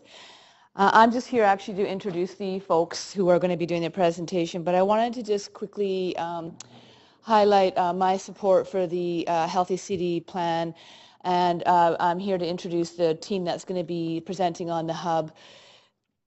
Just wanted to talk a little bit about what was already spoken about, that this is a new era in healthcare where we're seeing unprecedented demand in terms of mental health and substance use across all of our city hospitals. St. Paul certainly is at the epicenter of that, but we're noticing it at VGH, Mount St. Joe's, and UBC. A lot of factors influence it, and it's going to take a partnership in order to really see a curb.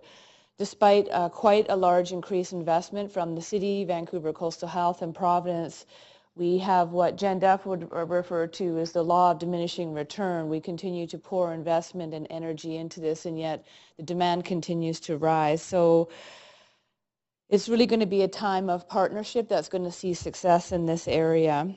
Vancouver Coastal, as well as the city and Providence Healthcare, continue to be in a time of intense dialogue with the community around being really open to what will show an impact in terms of the increase in mental health and substance use that we're seeing in the street. Certainly very linked to the conversation we were just having around overdoses and overdose deaths. It's not necessarily about what we do, but it's going to be about how we provide intervention for folks in terms of the intense poverty, the homelessness situation, continued rise in mental health and substance use. We're going to need to continue to have a real trauma-informed care, low barrier access, patient-centered, with a real focus on partnership and transition. We need to move away from transition and really talk about service continuum. Partnerships that have been shown to be successful, the ACT teams where we've got VPD, Providence Healthcare, and Vancouver Coastal Health working in partnership, really shows a benefit in terms of clients. So how do we expand those types of services? You'll be hearing more in the future council meetings around the Downtown Eastside second generation and the work that we're doing to really provide a seamless network for our population in terms of health.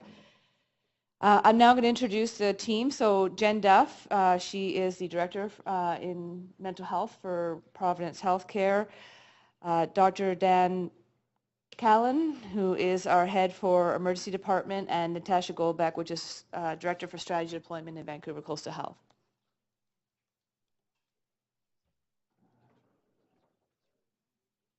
Great. Thank you very much. You're going to hear a little bit from me to kick off this presentation. Dr. Dan Calla is going to just highlight some of the data again that Dr. Patty Daly was able to share with you. You'll hear about the hub concept, what it is, and how it's come together in the form of partnership. And lastly, you'll hear from Natasha, who will talk about the strategic alignment in partnership with the City of Vancouver Health and as well as the Police Department. So, thank you. Thanks for having us on. So I've been at St. Paul's for 18 years, now the department head of the emergency. And those numbers that Jen just put up, just to put in perspective, 10,500 visits for substance abuse and mental health combined. That's more than double, maybe more than triple when I started at St. Paul's. It's the largest number in the country of visits to any emerge department with that particular constituent of problems. We have a very busy, very supportive mental health department run by Jen and Dr. Bill McEwen, our psychiatrists, but they're dealing with 60 inpatient beds. And frankly, as you can see, we're at 110 capacity, 10% capacity. We just cannot handle the flood of that combined demographic that we're dealing with at St. Paul's with our current resources. So that's what today's a lot about. And if you could advance the next slide, I'll just... So to put it in perspective, we have seen a rise of 64% in the last 5 years in our substance abuse visits to emergency, and a rise of close to 40% in our mental health visits. And you have to understand, this is a unique population. First of all, there's huge overlap between the two. In fact, probably the majority of our patients have some degree of both substance abuse and mental health on board. Unfortunately, that leads to all kinds of issues, apart from obviously medical care and danger from intoxication and overdose. It also leads to behavioral issues. These patients are often disruptive, aggressive, agitated, and at risk to themselves, at risk to other patients, and at risk to the staff. And so just to tell the story from this weekend, the emails were flying around because we had 26 admitted mental health, and that would include some of the substance abuse patients, being held in our department with 3 people waiting at the triage desk with the VP, who were under what's called Section 28. So they were brought in the community by the VPD because they were deemed a danger to themselves or others. And our department has 25 acute care stretchers. So there were 29 mental health patients. And that's not 25 acute care stretchers for this population. It's for every patient with a heart attack, a broken hip, a car accident, an aneurysm, whatever else might be in our department. It's unsafe, but more than that, there's a whole lack of dignity and respect to patients on all sides of the spectrum. Our mental health care patients deserve more privacy. They deserve more respect than they get in a public waiting room. And the rest of our patients who are ill with other illnesses do not need disruptive, aggressive behavior around them to feel threatened. We hear stories of patients with heart attacks walking out of St. Paul's because they felt unsafe in the waiting room. I mean, obviously these are dramatic examples, but they do happen. And it's incredibly hard on the morale of the staff that works in our department. We work hard. We like to think that that we understand these patients better than almost anybody in the world. We've been working, some of these familiar faces I've seen for 18 years. Some of them I almost consider friends from the downtown east side. I've seen them so often. And, you know, we'd like everybody to be treated in better condition. And that's what this hub is. It's an exciting opportunity to put the patients where they should be, to separate patients into the right categories, to provide everybody some dignity and respect. So I really appreciate that the council is considering and hopefully will grant support for this, because it's way overdue. This isn't something to deal with a crisis or growing population. This is to deal with a problem that's 5-10 years old that we're just desperately trying to catch up with. Thank you. Thanks, Dan. I'll just highlight one more data point before I share with you really what is the concept of the hub. So the average Vancouver police wait time is 1 hour and almost 20 minutes. And Dan referenced Section 28, and that's when an individual is picked up in Vancouver or within the province of British Columbia who's at risk to themselves or at risk to our public. And they're brought to St. Paul's Hospital Emergency on average 4.5 times a day. And every time an individual is brought to our emergency department, they wait on average the time that you can see before you on the screen. If we advance the next slide, navigating the healthcare system, particularly the mental health system, as many of you know in the room, can be challenging. We know, you saw the figure, 10,500 people coming to St. Paul's Hospital Emergency. Sometimes their first connection with the system is our emergency department, and great efforts, amazing efforts are underway and have been underway with respect to Vancouver Coastal Health and our community to improve those connections.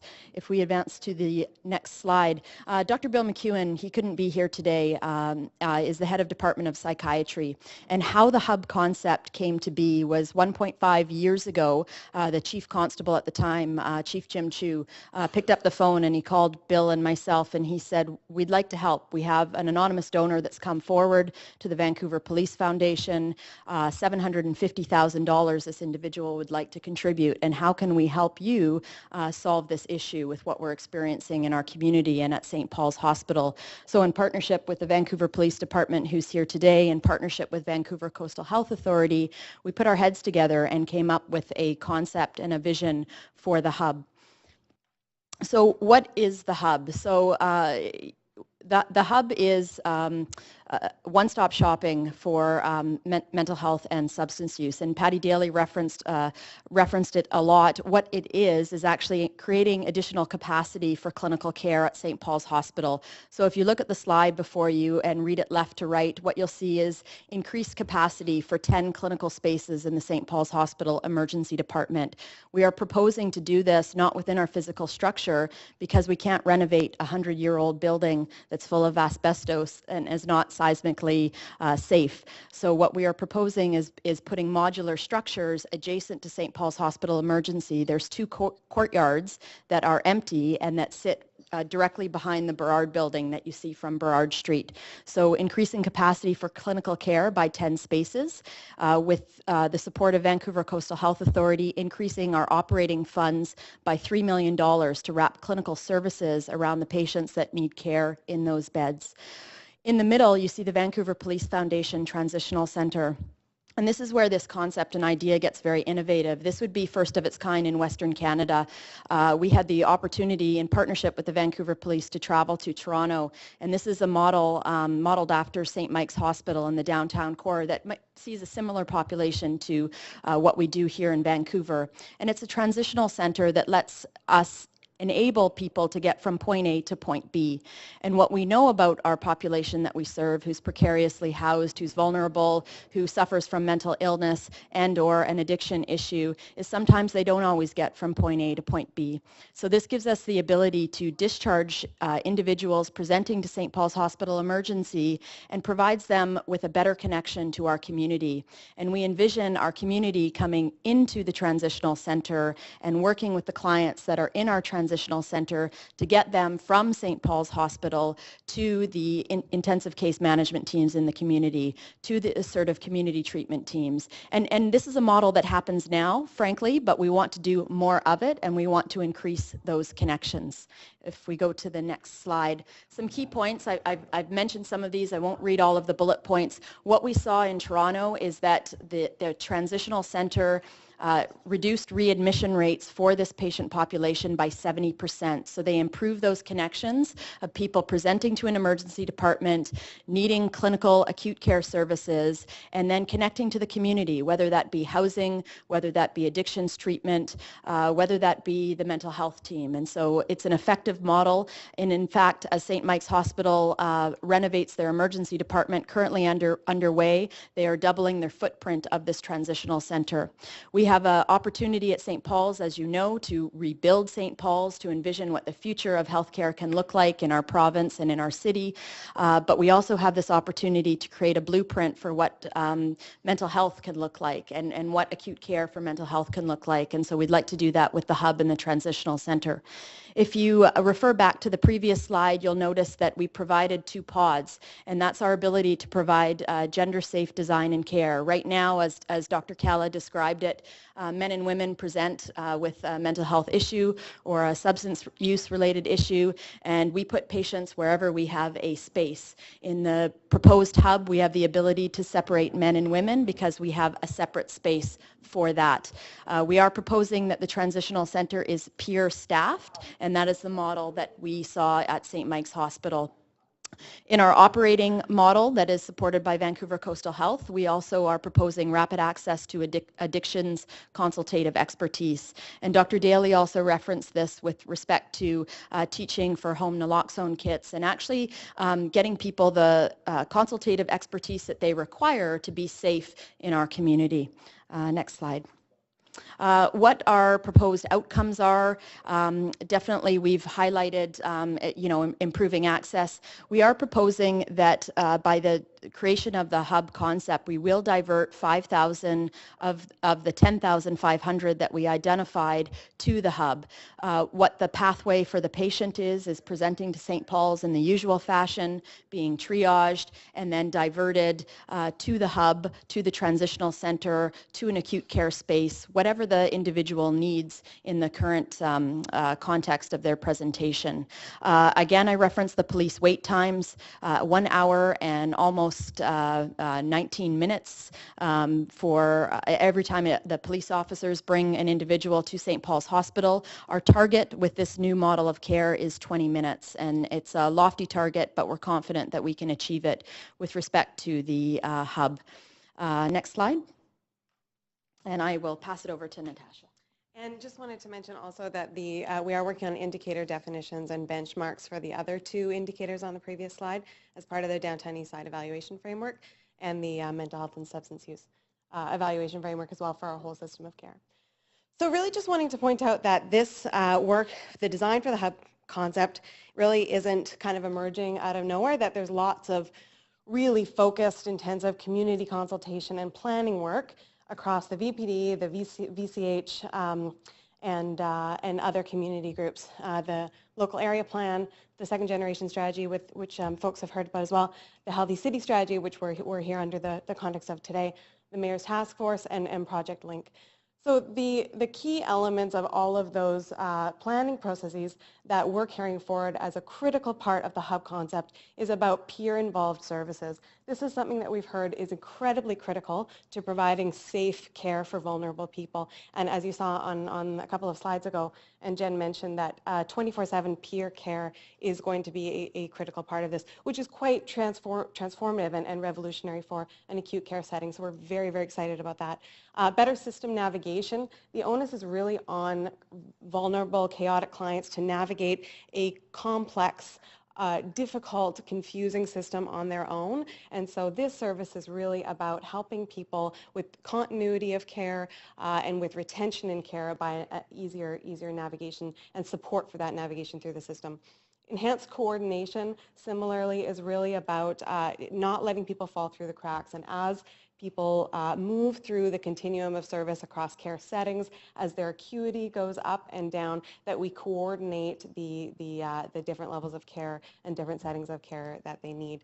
So in doing this and in bringing forward these core elements of the various consultation and planning processes that impact this population. We're really hoping to achieve system and strategic alignment and really reflect the voice of consumers that we've really invested in hearing from and take seriously their comments.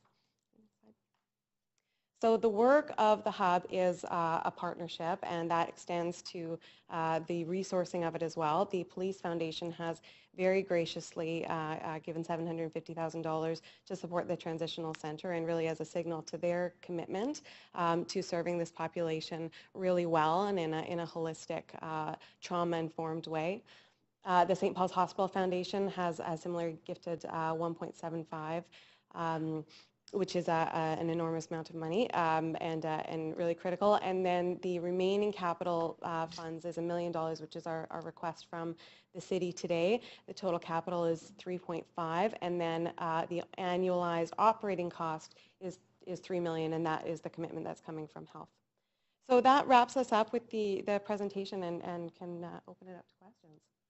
Thank you very much. So I just remind councillors that your questions can be on the recommendations for the innovation funding or the hub, or we've done fentanyl, but there won't be 2 rounds of questioning, okay? Then we'll hear from the speakers, then hopefully we'll adopt the recommendations. So Councillor Jang. Thank you very much, Mr. Chair. And first of all, on the hub, when? When can it get up and rolling? Our target for phase 1 would be December. Phase 2 would be December of this year. December of this year. Phase 2, our target would be March 31st. We're working out those details. We do have to order the product. It will be purpose-built, and then we need to get it to St. Paul's. Right. Okay, so that's pretty quick. And I visited St. Mike's, and I know I've been working with Dr. McEwen on various accesses for years, and Jen and all of you, so thank you for all your work.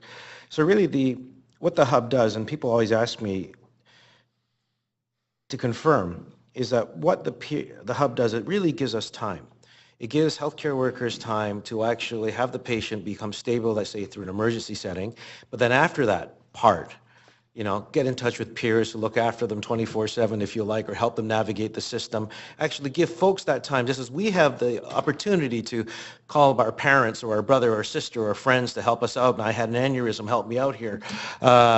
These folks don't have it, and that's what reduces the recidivism rate by 70%. Is that correct?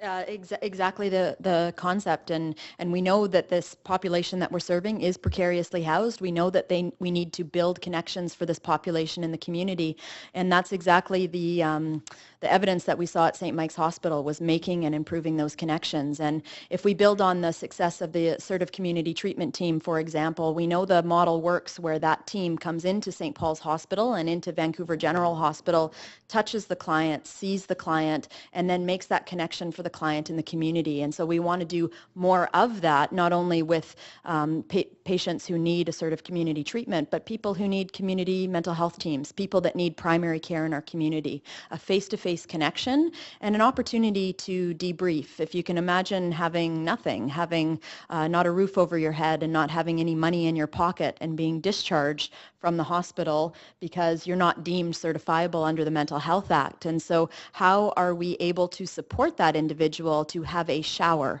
have a warm place to stay, have our social work team come in and touch that individual and say, we're going to help you get to transitional housing, and then we're going to help you get to permanent housing. And here's how we're going to do it. You have a nice warm place to stay for 48 hours. We're not going to discharge you to a shelter. So my next questions are sort of on the relationship between the City of Vancouver and Vancouver Coastal Health and everyone. Our staff have been talking about how great it has been working with Vancouver Coastal Health to move our city goals forward. Maybe from Coastal Health's perspective, how's it been working with the city? Just amazing. I really have to say that our alignment is at, I haven't been at VCH that long, but unprecedented levels. We are able to pick up the phone and call each other and say, like, hey, we have this issue. What are you doing about it? Do you want to get together and talk about it? Should we bring in, community voices or other organizations? It's really been transformative. The trust in the relationship allows us to move quickly. And if we didn't have that, we wouldn't be able to do it. So I think that's sort of the point I was kind of hoping I'd hear, is that we're moving quickly. Because the Healthy City Strategy, I think, and all the projects we've been working together, a lot of it was planning. You know, we had the 4 pillar strategy. It was a strategy, right? It was a discussion that was all sorts of ideas. People asked, what happened to it? Well, it's the Healthy City Strategy, and we're actually delivering now in real ways, not only crisis response, do you agree, but also in terms of prevention. Do you see that happening, sort of the systems change as well as the crisis response? Absolutely, and I think leveraging opportunities to come together. We have an RFP out right now that for peer services that we've really linked in with the city to say, proactively, how can we align our scarce resources, because that's the environment we're in, to make a bigger impact together in line with the priorities that we've outlined in the strategy. So absolutely, I'm with you. Could you just step a bit closer to the mic for your answers, please? I'm sorry. Or maybe Want me to raise the repeat it? podium too. No? That's better, yeah. But you can also raise the podium with the button down there on the right. There you go. Either way. Oh, thank you. It's Take off my shoes. How about that? Quit bragging. Quit bragging. Okay, any further questions, Councillor Jones? No, I think I'm good. Thank you very much. Councillor Affleck. Thank you, Mr. Chair. Just a few questions regarding, so first of all, there's the startup capital of $3.5 million, which is coming from various organizations, and then the operating is $3 million per year, right? So the startup cost is the startup cost. After that, you won't be coming back for more money from us, or? Correct. Okay. Wondering why the provincial government's not in there at the startup costs, why they're not in there for any millions or 500,000, or they're not involved? Well, with respect to the operating costs, I mean, how we secured the funding for operating costs is through the Strategic Initiatives Funding Program. So they are in for the operating in partnership, obviously, with Vancouver Coastal Health Authority. In terms of, I see Laura approaching. Well, and I think they're pretty in terms of funding for a new St. Paul's Hospital, so they're feeling the purse is pretty dry. And so they're just really asking us, is there any philanthropic community partners that we can work with, because they're feeling pretty stretched in terms of their investment in Vancouver. It's unusual for the city to get so involved in healthcare. We're not healthcare providers necessarily. This is kind of a mix of healthcare and transitional housing, and it's got a huge link with the VPD, so I think that's where the connection starts to come in. Right. Yeah. Which sort of leads me to my next question, and I'm not sure which one. So the goal here is, to I heard a few things like dealing with, diversion and I'm just wondering, is there going to be, because of this, and if this is successful, will there be certain redundancies with some of the other organizations that we see in the city that we provide grants to? So potentially that there might be savings for us. If we're putting in $1 million right now for this, will we see some opportunity where there are organizations who may claim they're doing some of the similar things that you are going to be providing, that then they become redundant and we should just focus on this organization? Anybody who wants to answer that would be great. Yeah, I can answer that. So we're always looking at, where can we have better little bit partnerships. closer. Sorry. Little bit closer. Where can we have better partnerships and a smarter use of our resources? So that's something that, in VCH certainly it's a really ongoing process.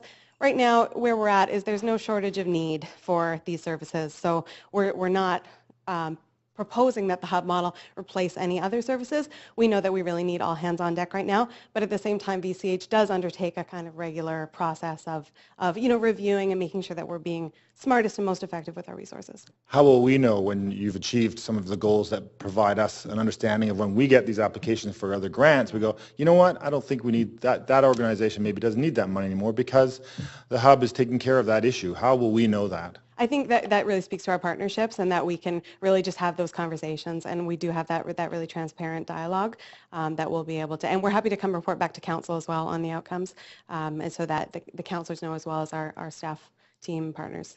Okay. That work? Some other things that were said. One was. Can I just make a comment on that issue? You're probably my next person I have a question for, anyways. Okay, so. perfect. Yeah. Came up early.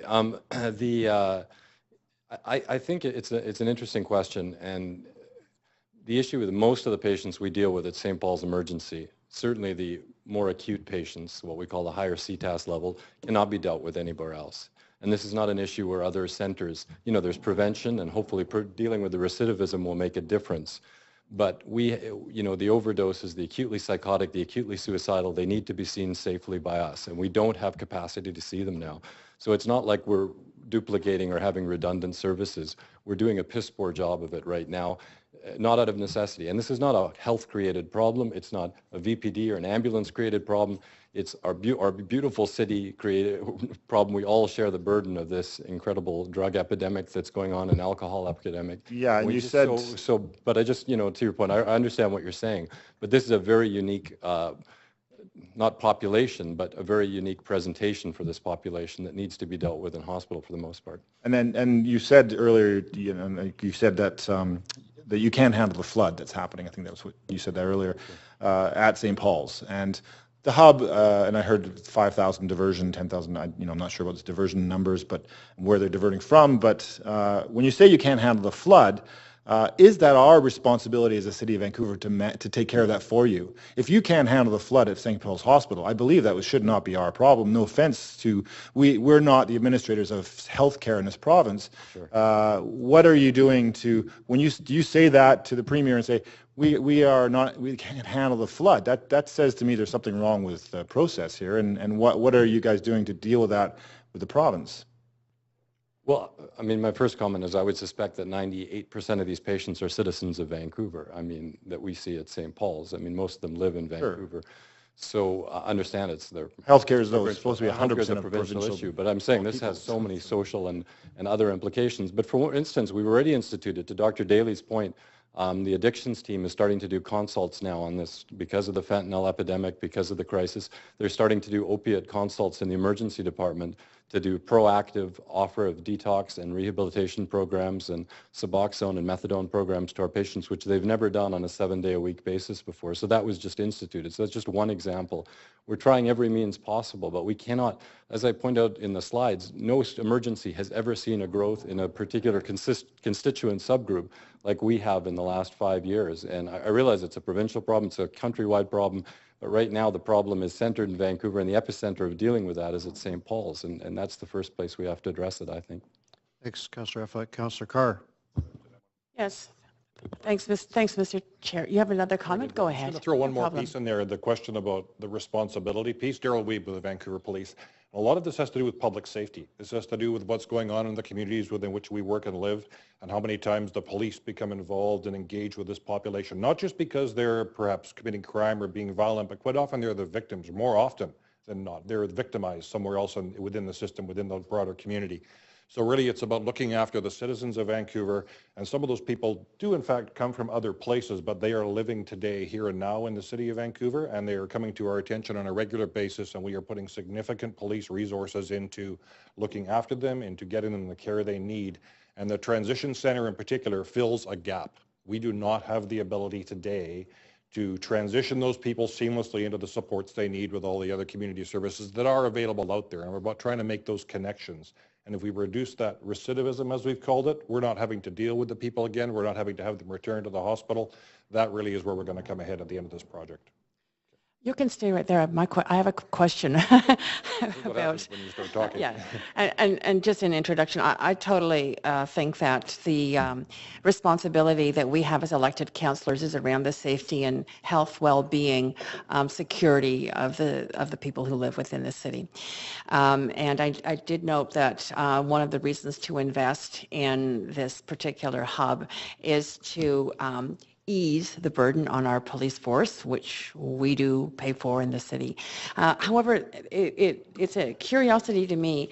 On page 5 of the report about the mental health hub, it talks about what we expect to achieve, and one of the points is made at the top of that saying that it will help address police wait times and save a minimum of between 4,500 and 4,800 police officers annually.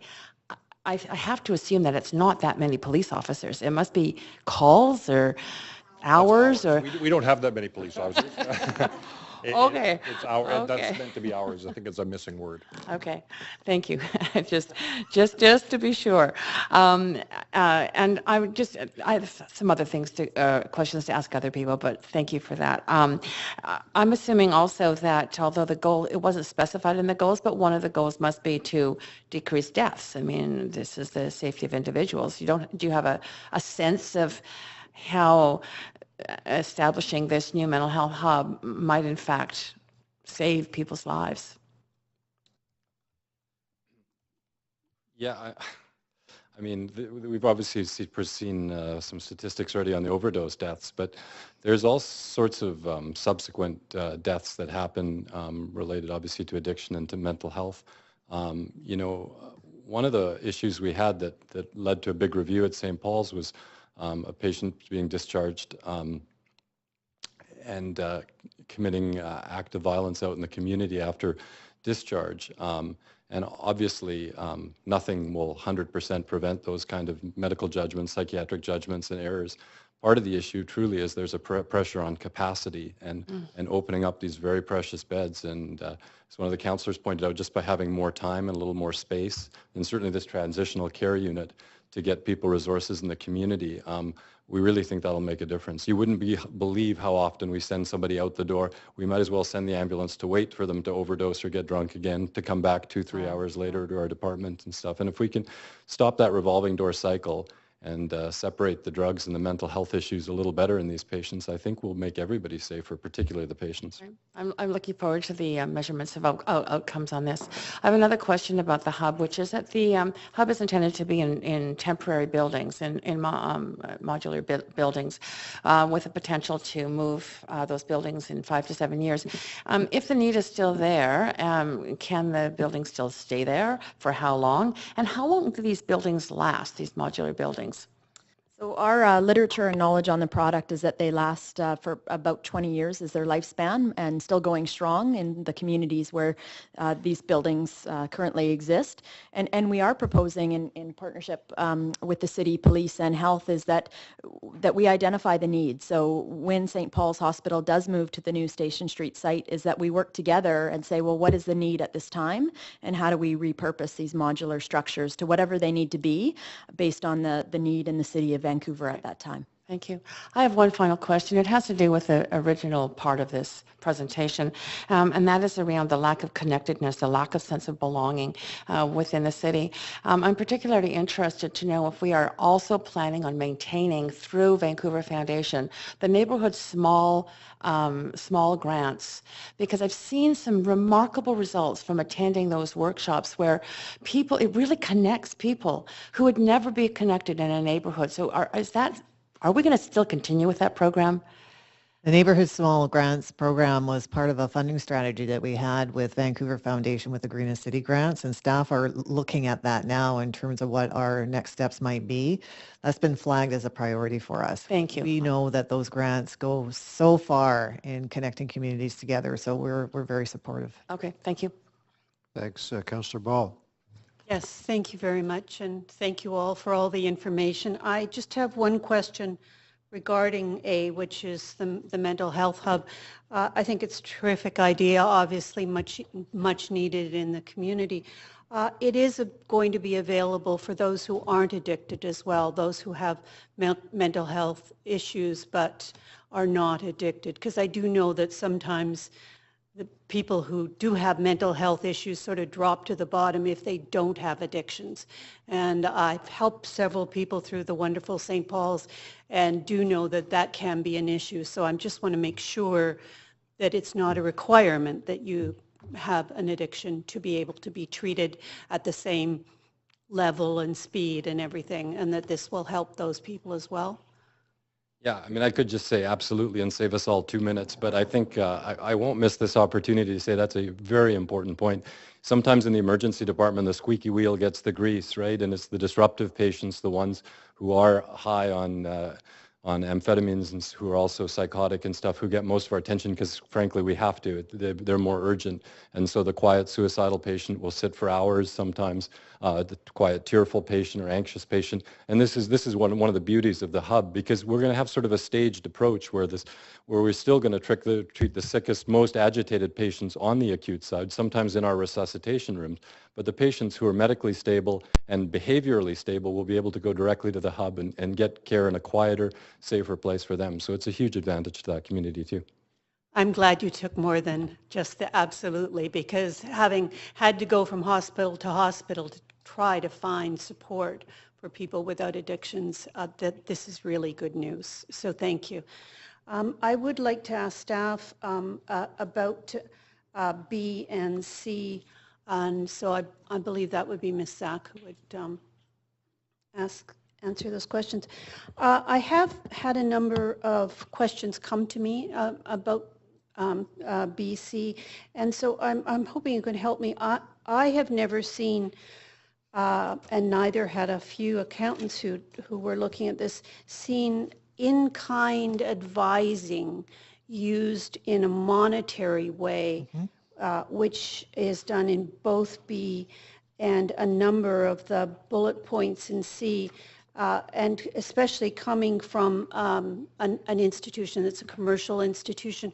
Who's deciding what is the advising? Because I do know that we can't use services in any kind of monetary way. And the other one that I wanted to ask about, if you can, which is the 9,000 in kind from advisory committee, which is at the bottom of your C. Which advisory committee are you looking to use this for? City advisory committees? And again, the 162,000 in-kind advising from 55 stakeholder advisors. I've never seen this, and maybe I've missed it in the past, but I've never seen it used as leverage. So I'm wondering if this is a new method, or again, just so that I can answer the questions that I'm getting. So that's my first question. One of the things that generally, when we look at our city grants, for example, and with other funders, is we're often working to quantify those things that are in kind, because they're real. They're real assets. So for example, the volunteer contributions out of the downtown east side actually double the amount of money going into the downtown east side if you just said every volunteer hour attached $20 an hour to it, even though it's not actually paid. So that's what we're trying to do in this, is to really show all of that contribution and put some quantifiable numbers to it. So with the Innovation Fund, in kind was also considered part of the leverage, and this was just a way to be able to quantify that in kind support so that people will recognize it more, rather than just saying, well, in-kind support from X, Y, and Z. It's a way to quantify that and as a measurable. I do understand that. It's just that Revenue Canada says we can't, and a number of associations have said to me, we know that we can't do this. We are only allowed to have actually gifts of property or cash, and that we are not allowed to use services in this way. So that is their confusion, because nonprofit societies and charities cannot do this. So how can the city do this? I'm not arguing about the issues of what you're trying to do. It's how we're doing it. If we want to value volunteer services, then I think it would be better to not have those leveraging funds, because I think it's very, very confusing for us. So that is something that has come to me. So that was my first question. The second question... You're over time, Councillor Ball, so make it a very short question. Yes, it is. I'm almost there.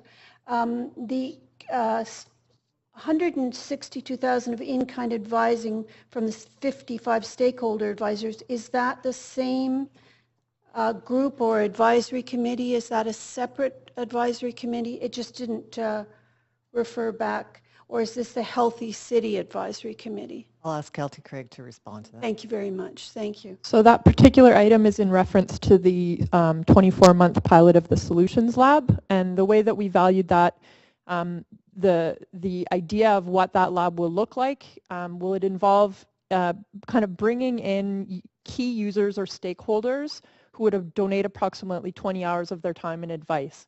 And the model that we would be using for that Solutions Lab is a cohort model where, you know, groups of kind of 3 to 4 staff would take on a particular item. And so for each one of those groups, there would be sort of 3 to 4 stakeholders. So we kind of assumed an average of a certain value of time for those, and then multiplied that out by how many groups within each 6-month cohort over that 24-month period. So we don't know what the individuals would be that would be a member of that advisory group, because they would be selected based on what the complex problem was that the cohort decided that they were going to address for that particular section of the solutions lab. Does that answer your question? Yes, it does. And thank you very much. I appreciate that. Mayor Robertson? Actually, I thought Councillor Jang was going to move something. Well, we have speakers. We're nowhere close to moving the recommendations. We have a number of speakers, and we're going to adjourn at noon. So I just was, it's a timely point to draw this to council's attention. We're still on the first item, and we're almost at the break. So if you've got questions, no? Okay. Councillor Jang, you were... Oh, yeah, they're here. So let's go then to speakers. Thanks for all those questions and answers. Stephen Eastman.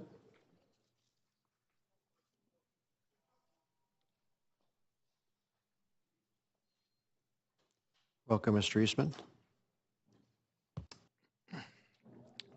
Good morning, and thank you for having me, Mayor Robertson and councils.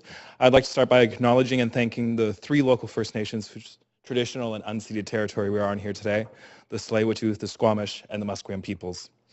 I'm Stephen Eastman, co-chair of the Urban Aboriginal Peoples Advisory Committee of Ojibwe ancestry from the Washai-Shakwasipi First Nations of Northern Manitoba, and I'm born and raised here in East Vancouver and proud to call Vancouver my home. Today I'm here to speak in support of the recommendations put forward by the General Manager of Community Services, but specifically I want to speak in support of the creation of the new position of a Reconciliation Aboriginal Planner 1. However, I believe this position needs to be a new permanent position established in the City of Vancouver. Since 2013, we have come a long way in embracing reconciliation in the City of Vancouver. From proclaiming a year of reconciliation to City Council adopting the United Nations Declaration of Rights of Indigenous Peoples, to declaring the City of Vancouver would be a city of reconciliation. There are many firsts for Vancouver, and the city has been a world leader in embracing the ideology behind reconciliation, and we have so much to be proud of in just 3 short years. However, we still have a long journey ahead of us, and a 24-month contract position to tackle everything laid out in the city staff report is just not enough.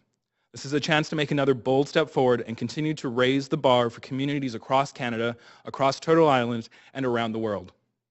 One of the main objectives of this new proposed position is to provide advice on projects related to the Vancouver's response to the Truth and Reconciliation calls to action and undertake and/or manage projects. This is a huge undertaking alone, not to mention the other fully loaded objectives of the work plan proposed. In the Truth and Reconciliation Commission Calls to Action report presented to Council in January of this year, there are 27 calls to action that are identified as being within the City of Vancouver's jurisdiction. Some of these calls to action falls within other city departments' scope. However, there are 22 calls to action that were identified by city staff as being within the city staff scope of work.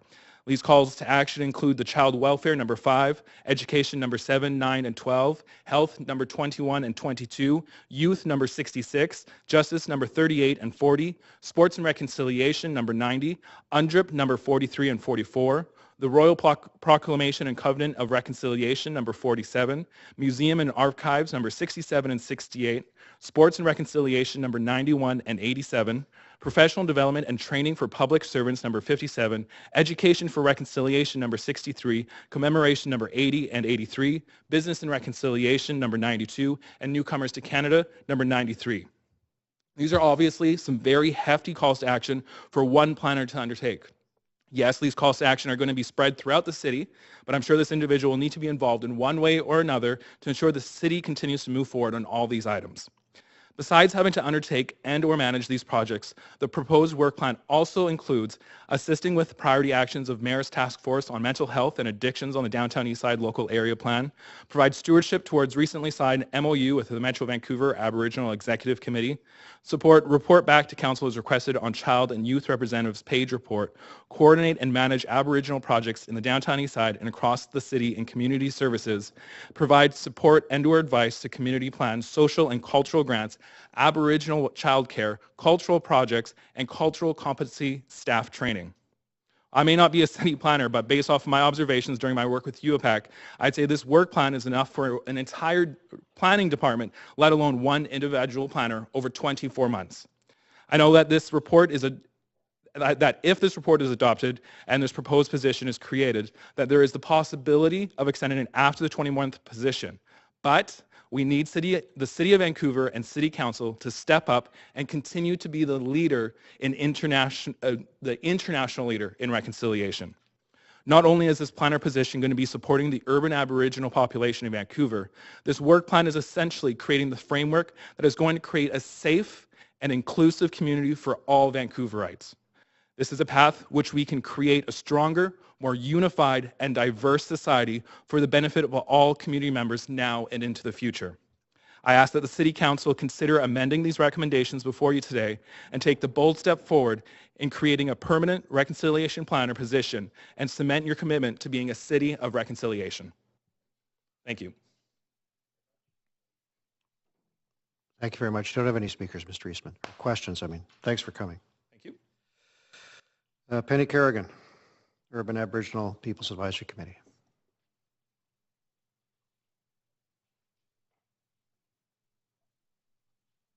There's a button there on the right to lower the whole machine, if you Can like. I put it down? I'd also like to acknowledge the First Nations whose territory we reside on.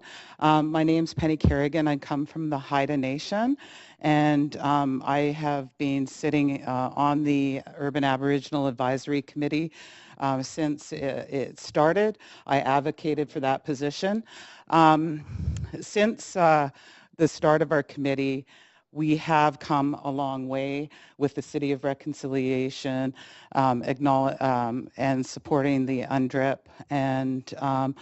And what I reiterate everything that Stephen had to say before me, but when we were discussing this in and around the table for the last 3 years, we have advocated and we have requested that a whole department be created for an Aboriginal department. It seems really frustrating to us that when we get given this position was created, and it was one position and it was only for 24 months, yet with all these expectations, it's actually, there was one person hired a couple of years ago, Ginger, and she did a lot of this work on her own. And what this causes is when you create a position like this, for the 24 months, they get no benefits in the first year. They get no holidays. They don't get, I mean, it's actually pushing, I'm predicting burnout for this person that will be hired. And there's a real lot of unrealistic expectations that the person that's going to be hired will be able to do any of these they might be able to touch on, we just heard what's going to happen with the mental health and addictions. And to me, that's a whole position for an Aboriginal person. It's a whole position for an Aboriginal position to work on the child and youth representatives report, on the Pages report. That's a position in itself, an Aboriginal position. Our population is growing and is growing fast. Our youth, our population is also getting younger. There's a crisis amongst our youth. There's suicides. There's attempted suicides. There's addictions. Now we're hearing about the fentanyl. I just recently had a friend of mine's son become addicted to fentanyl very quickly, and now he's facing a 6-year jail time for robbery. This was a good kid. And the thing that really bothers me is that I know that city staff has worked really, really hard, and I don't want to put the city staff down. I know that the council has worked really, really hard, but somehow we have to work harder. I'd like to see this position to be a full-time position, but I'd also like for you to really look at how you can put maybe a few more $100,000 into the budget and add a few more positions, because I really believe that this is what is needed for the city. I think it would be good for the city. I know other cities have done that. They've actually started and put in departments where there are whole like Aboriginal people in one department. I know that the argument being, well, we want to be a city of reconciliation and we all want to take part in the city of reconciliation. Our staff should be, but we also need to have, because of colonialism, because of what has happened in the past, our people weren't here and getting jobs in the city 20 years ago. We can't get into the union. So we need you to try to figure out how we can create those positions within the city. And I really would urge you to do that. And again, once again, I hope that this position could be longer than 24 months. Thank you. Thank you very much for coming. Next speaker is Dwayne Elverum.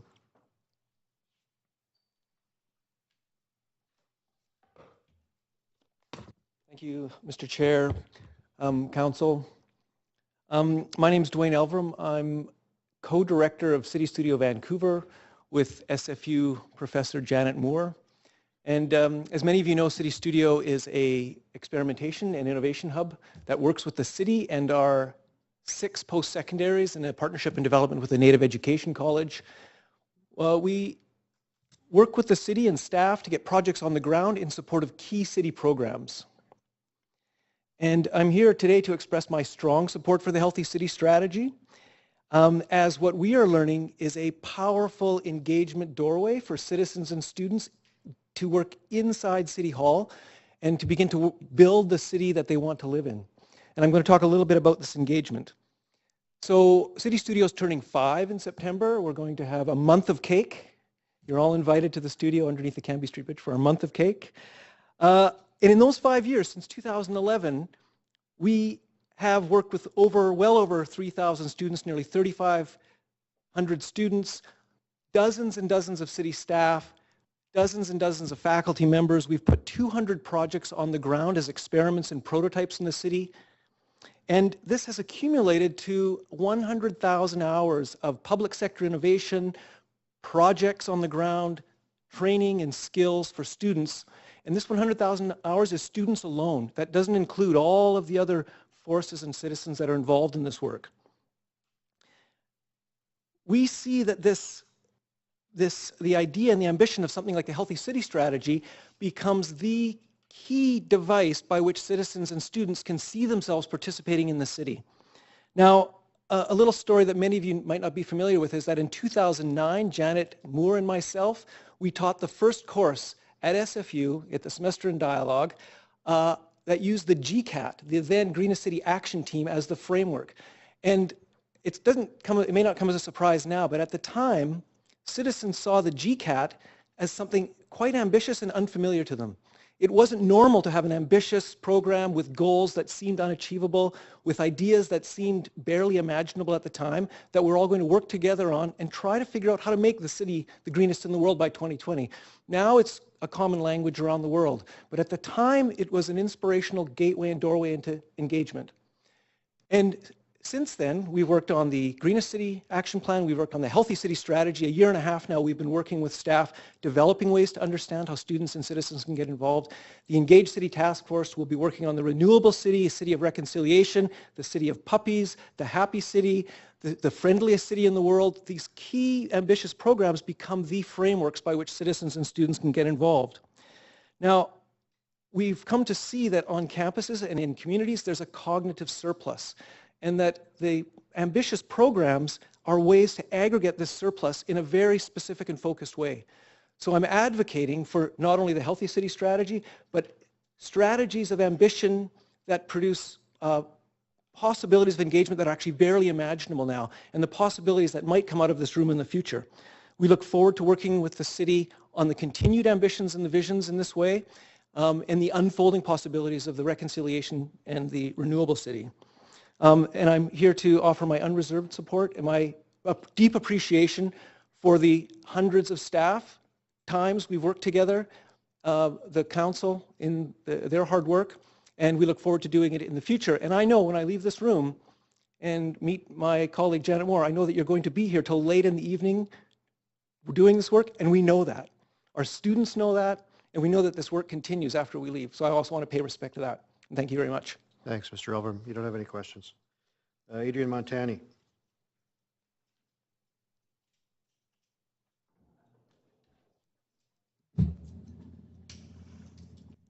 Welcome, Ms. Montani. Thank you very much for your time and for the opportunity to speak in support of the Healthy City Strategy Report. I come before you as a representative of the Living Wage for Families campaign. I work at First Call. We host the campaign. Also as a member of the Poverty Reduction Coalition of BC, and as also a member of the Healthy City Strategy Leadership Table. And I want to speak specifically in my few minutes here to supporting the goals in the around living well and working well. Making ends meet, I'm sorry, and working well. So I appreciate the recognition in the report and in the strategy of poverty as a threat to the health and well-being of too many Vancouver residents and workers, some who don't live here but they work here. The target of reducing the city's poverty rate by 75% is ambitious and important, and I appreciate seeing it there. I also appreciate Council's leadership in committing to becoming a certified living wage employer, because by making sure that all city employees and those working for major city contractors make a living wage is a key part of a poverty reduction plan for the city. The target of increasing median income annually is laudable, but as Ms. Zach presented in her earlier introductory remarks, we also need to recognize the importance of reducing income inequality in order to improve the physical, the mental, and the social health of the city's population. So I fully support the recommendation to hire a living wage contractor. As the report notes, the city will be leveraging significant in-kind support from Vancity, from the Living Wage for Families campaign, and from the Canadian Centre for Policy Alternatives to support the work of this staff position. I also urge you to support the recommended multi-year investment in the BC Poverty Reduction Coalition to partner with the city to develop a municipal poverty reduction table to bring decision makers together with community leaders and with people with lived experience of poverty to determine priorities together. The BC Poverty Reduction Coalition brings together over 400 organizations united in calling for a provincial poverty reduction plan. And this proposed grant and the activities will leverage substantial contributions from the Poverty Reduction Coalition and from Vancity, who helps chair this, the subcommittee, to develop a city strategy for provincial advocacy for things beyond the city's jurisdiction on poverty reduction, and to inform city priorities by drawing on the expertise of people living in poverty. Through the development of the Bridges Out of Poverty program that's proposed, progress can be made to build, to deepen understanding between people of different economic classes, to provide leadership development as poor people contribute to policy discussions, and illuminate the structures and the policies that both create poverty and trap people in it and are therefore ripe for reform. The Poverty Reduction Coalition, Vancity, the Living Wage for Families campaign, and other community partners have already put in a lot of time and effort in working with the city to shape and support the Healthy City Strategy goals. So we appreciate your financial support for this continued engagement and for moving forward on the living wage commitments. All of this, if you accept the proposals in the report today, are both appreciated and would be timely. I want to add also my support for the Truth and Reconciliation related recommendations. I'll just reference that I was a child and youth advocate with the city a long time ago, and at that time noticed the absence of an Aboriginal social planner. It's a long time coming to have somebody permanent in the city, more than one person working to develop the relationships that need to be developed and to make this the focus of the work, and especially if there's going to be life breathed into the Truth and Reconciliation recommendations. So thanks. I hope you'll support that as well. Thanks, Ms. Montani. Just a note to council, we have one speaker left, and then unless there's a desire to debate, we're not going to extend. We're going to go at 12. And so I would just urge people to reduce the debate. We haven't heard any deep criticisms that I've been alerted to, so we'll do the recommendations, adjourn for half an hour, shorten that up to try to recover some time, and come back at 12:30. So Ms. Ward, are you here? Is Karen Ward here? Oh, okay, then I think we're ready to move the recommendations. Councillor Jang, did you want to do that?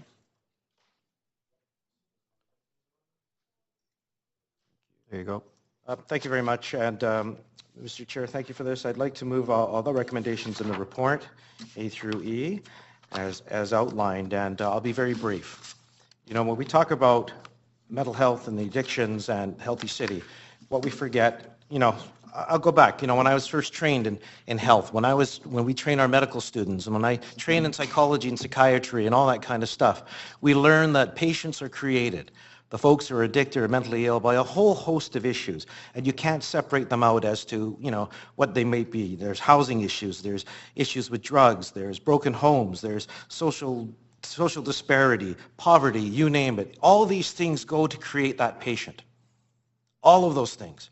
They're all complete. It's a whole morass of things, and all of us try to figure out what's the biggest cause, but you can never pick out the biggest cause because it's about everything, creating that person. But our healthcare response is very often siloed. We have the police, we have the hospitals, we have the GP, we have emergency, we have social services, and it's all kind of all over the place. And it's funny how we still talk about it. Today we heard from some councillors about, well, you know, ask the question, is it our responsibility? Isn't it belong to somebody else? Why are we funding this? Why are we funding that? The people ask me that all the time. Well, that's up to the province. But our response has to be holistic. Our response has to be integrated. And the Healthy City approach and the actions contained in the report today is really the very first time I've seen in my career over 20 some odd years that we have a truly integrated system working not only on the crisis response, but also looking at prevention at the very beginning, starting that systems change. And the City of Vancouver and Vancouver Coastal Health has been leaders across the country and internationally on innovative healthcare approaches. And, you know, this is an example of it, and I'm so pleased that it's here today. And really, I want to emphasize that our response has to be integrated. It wasn't that long ago in the Vancouver Sun, there was a big column calling for an integrated response. Well, this is that integrated response. It looks at all four pillars at the same time, which hadn't been done before. Before it was all about harm reduction. Before it was about this, forgot about prevention. This is the first time we've actually encompassed all four pillars of that four pillars approach in a meaningful way with some dollars attached and some concrete actions that will actually take place very soon. So I'm urging everyone to support this. This is going to make a huge difference in people's lives. And at the end of the day, that's what matters. If we save one person, as I always say this, it's worth it, because that person could be you, it could be me, it could be your sister, your brother, or a close friend. It doesn't matter who it is, and we've learned that very clearly today. So I'm very happy to support this, and I really want to thank the mayor and our staff and Vancouver Coastal Health for all their work and putting up with me sometimes at this as well, for getting this through. It really is, this is just great. Thank you. Councillor Louis? I will not have add too much more to what Councillor Jang has said, but just to thank staff and everyone involved, city staff, provincial staff, health, the community for putting this together. It is, as Councillor Jang has articulated, that for too long I think we've had these silos and separation of activities that weren't coordinated, and we, I think, have come to an early realization, and it is that it is important for us to work more closely together and continue to work more closely together whenever we can. And what we've heard today, and I was very pleased to hear it, is that it's transformational, that what we have is a relationship that is based on trust, and that we can move more quickly as a result of that trust that's being created. And what that means is a better outcome for those people that are in need of the services that I think that we've been failing actually on providing for too long. And so I hope that this continues to translate to improved outcomes through this improved service delivery model, that others will can learn from this as well, because obviously this is not an isolated instance for us here in the city of Vancouver. There's many more that can yield, I think, positive information that will help them as well. And lastly, I just want to thank Councillor Jang for taking this on behalf of us at Council for being the lead on this and working so hard. I know it's a challenging file because there are so many facets and components of this. And when you're talking about people, people are complicated. But that's what makes us special. But it also gives us, I think, the opportunity now to really focus on how to make it better. And this was the missing piece. There's much more to be done, but certainly puts us on a good, solid foundation. So thanks to everyone involved. Yeah, thank you. Just thanks to staff, thanks to all the people who are working on this and to the people who came and spoke.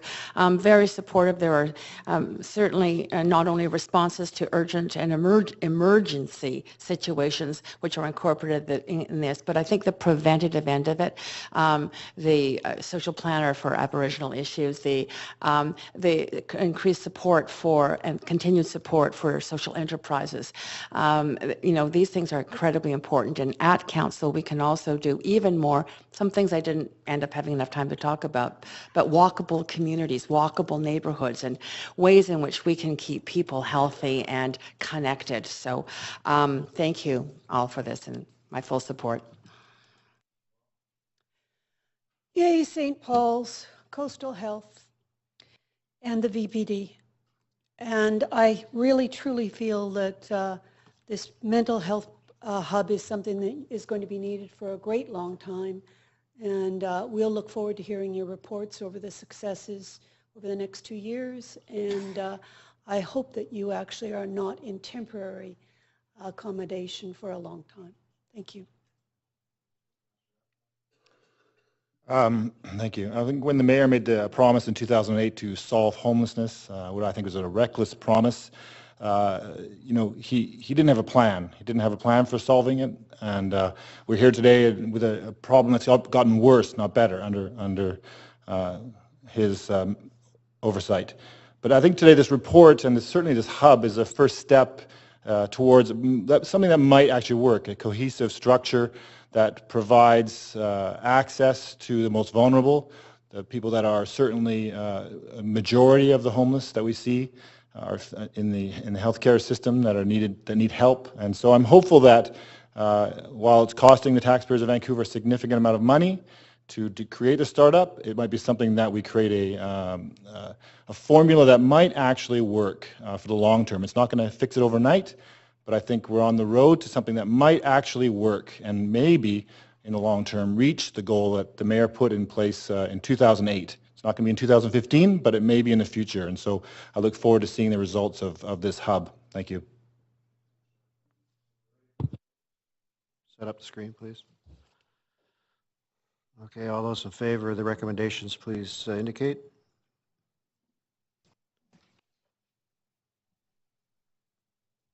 Where did we get to? And it's unanimous. Thanks very much. So we'll recess now till 12:30. Please get a bite to eat. We'll have to go in camera and come back at 12:30.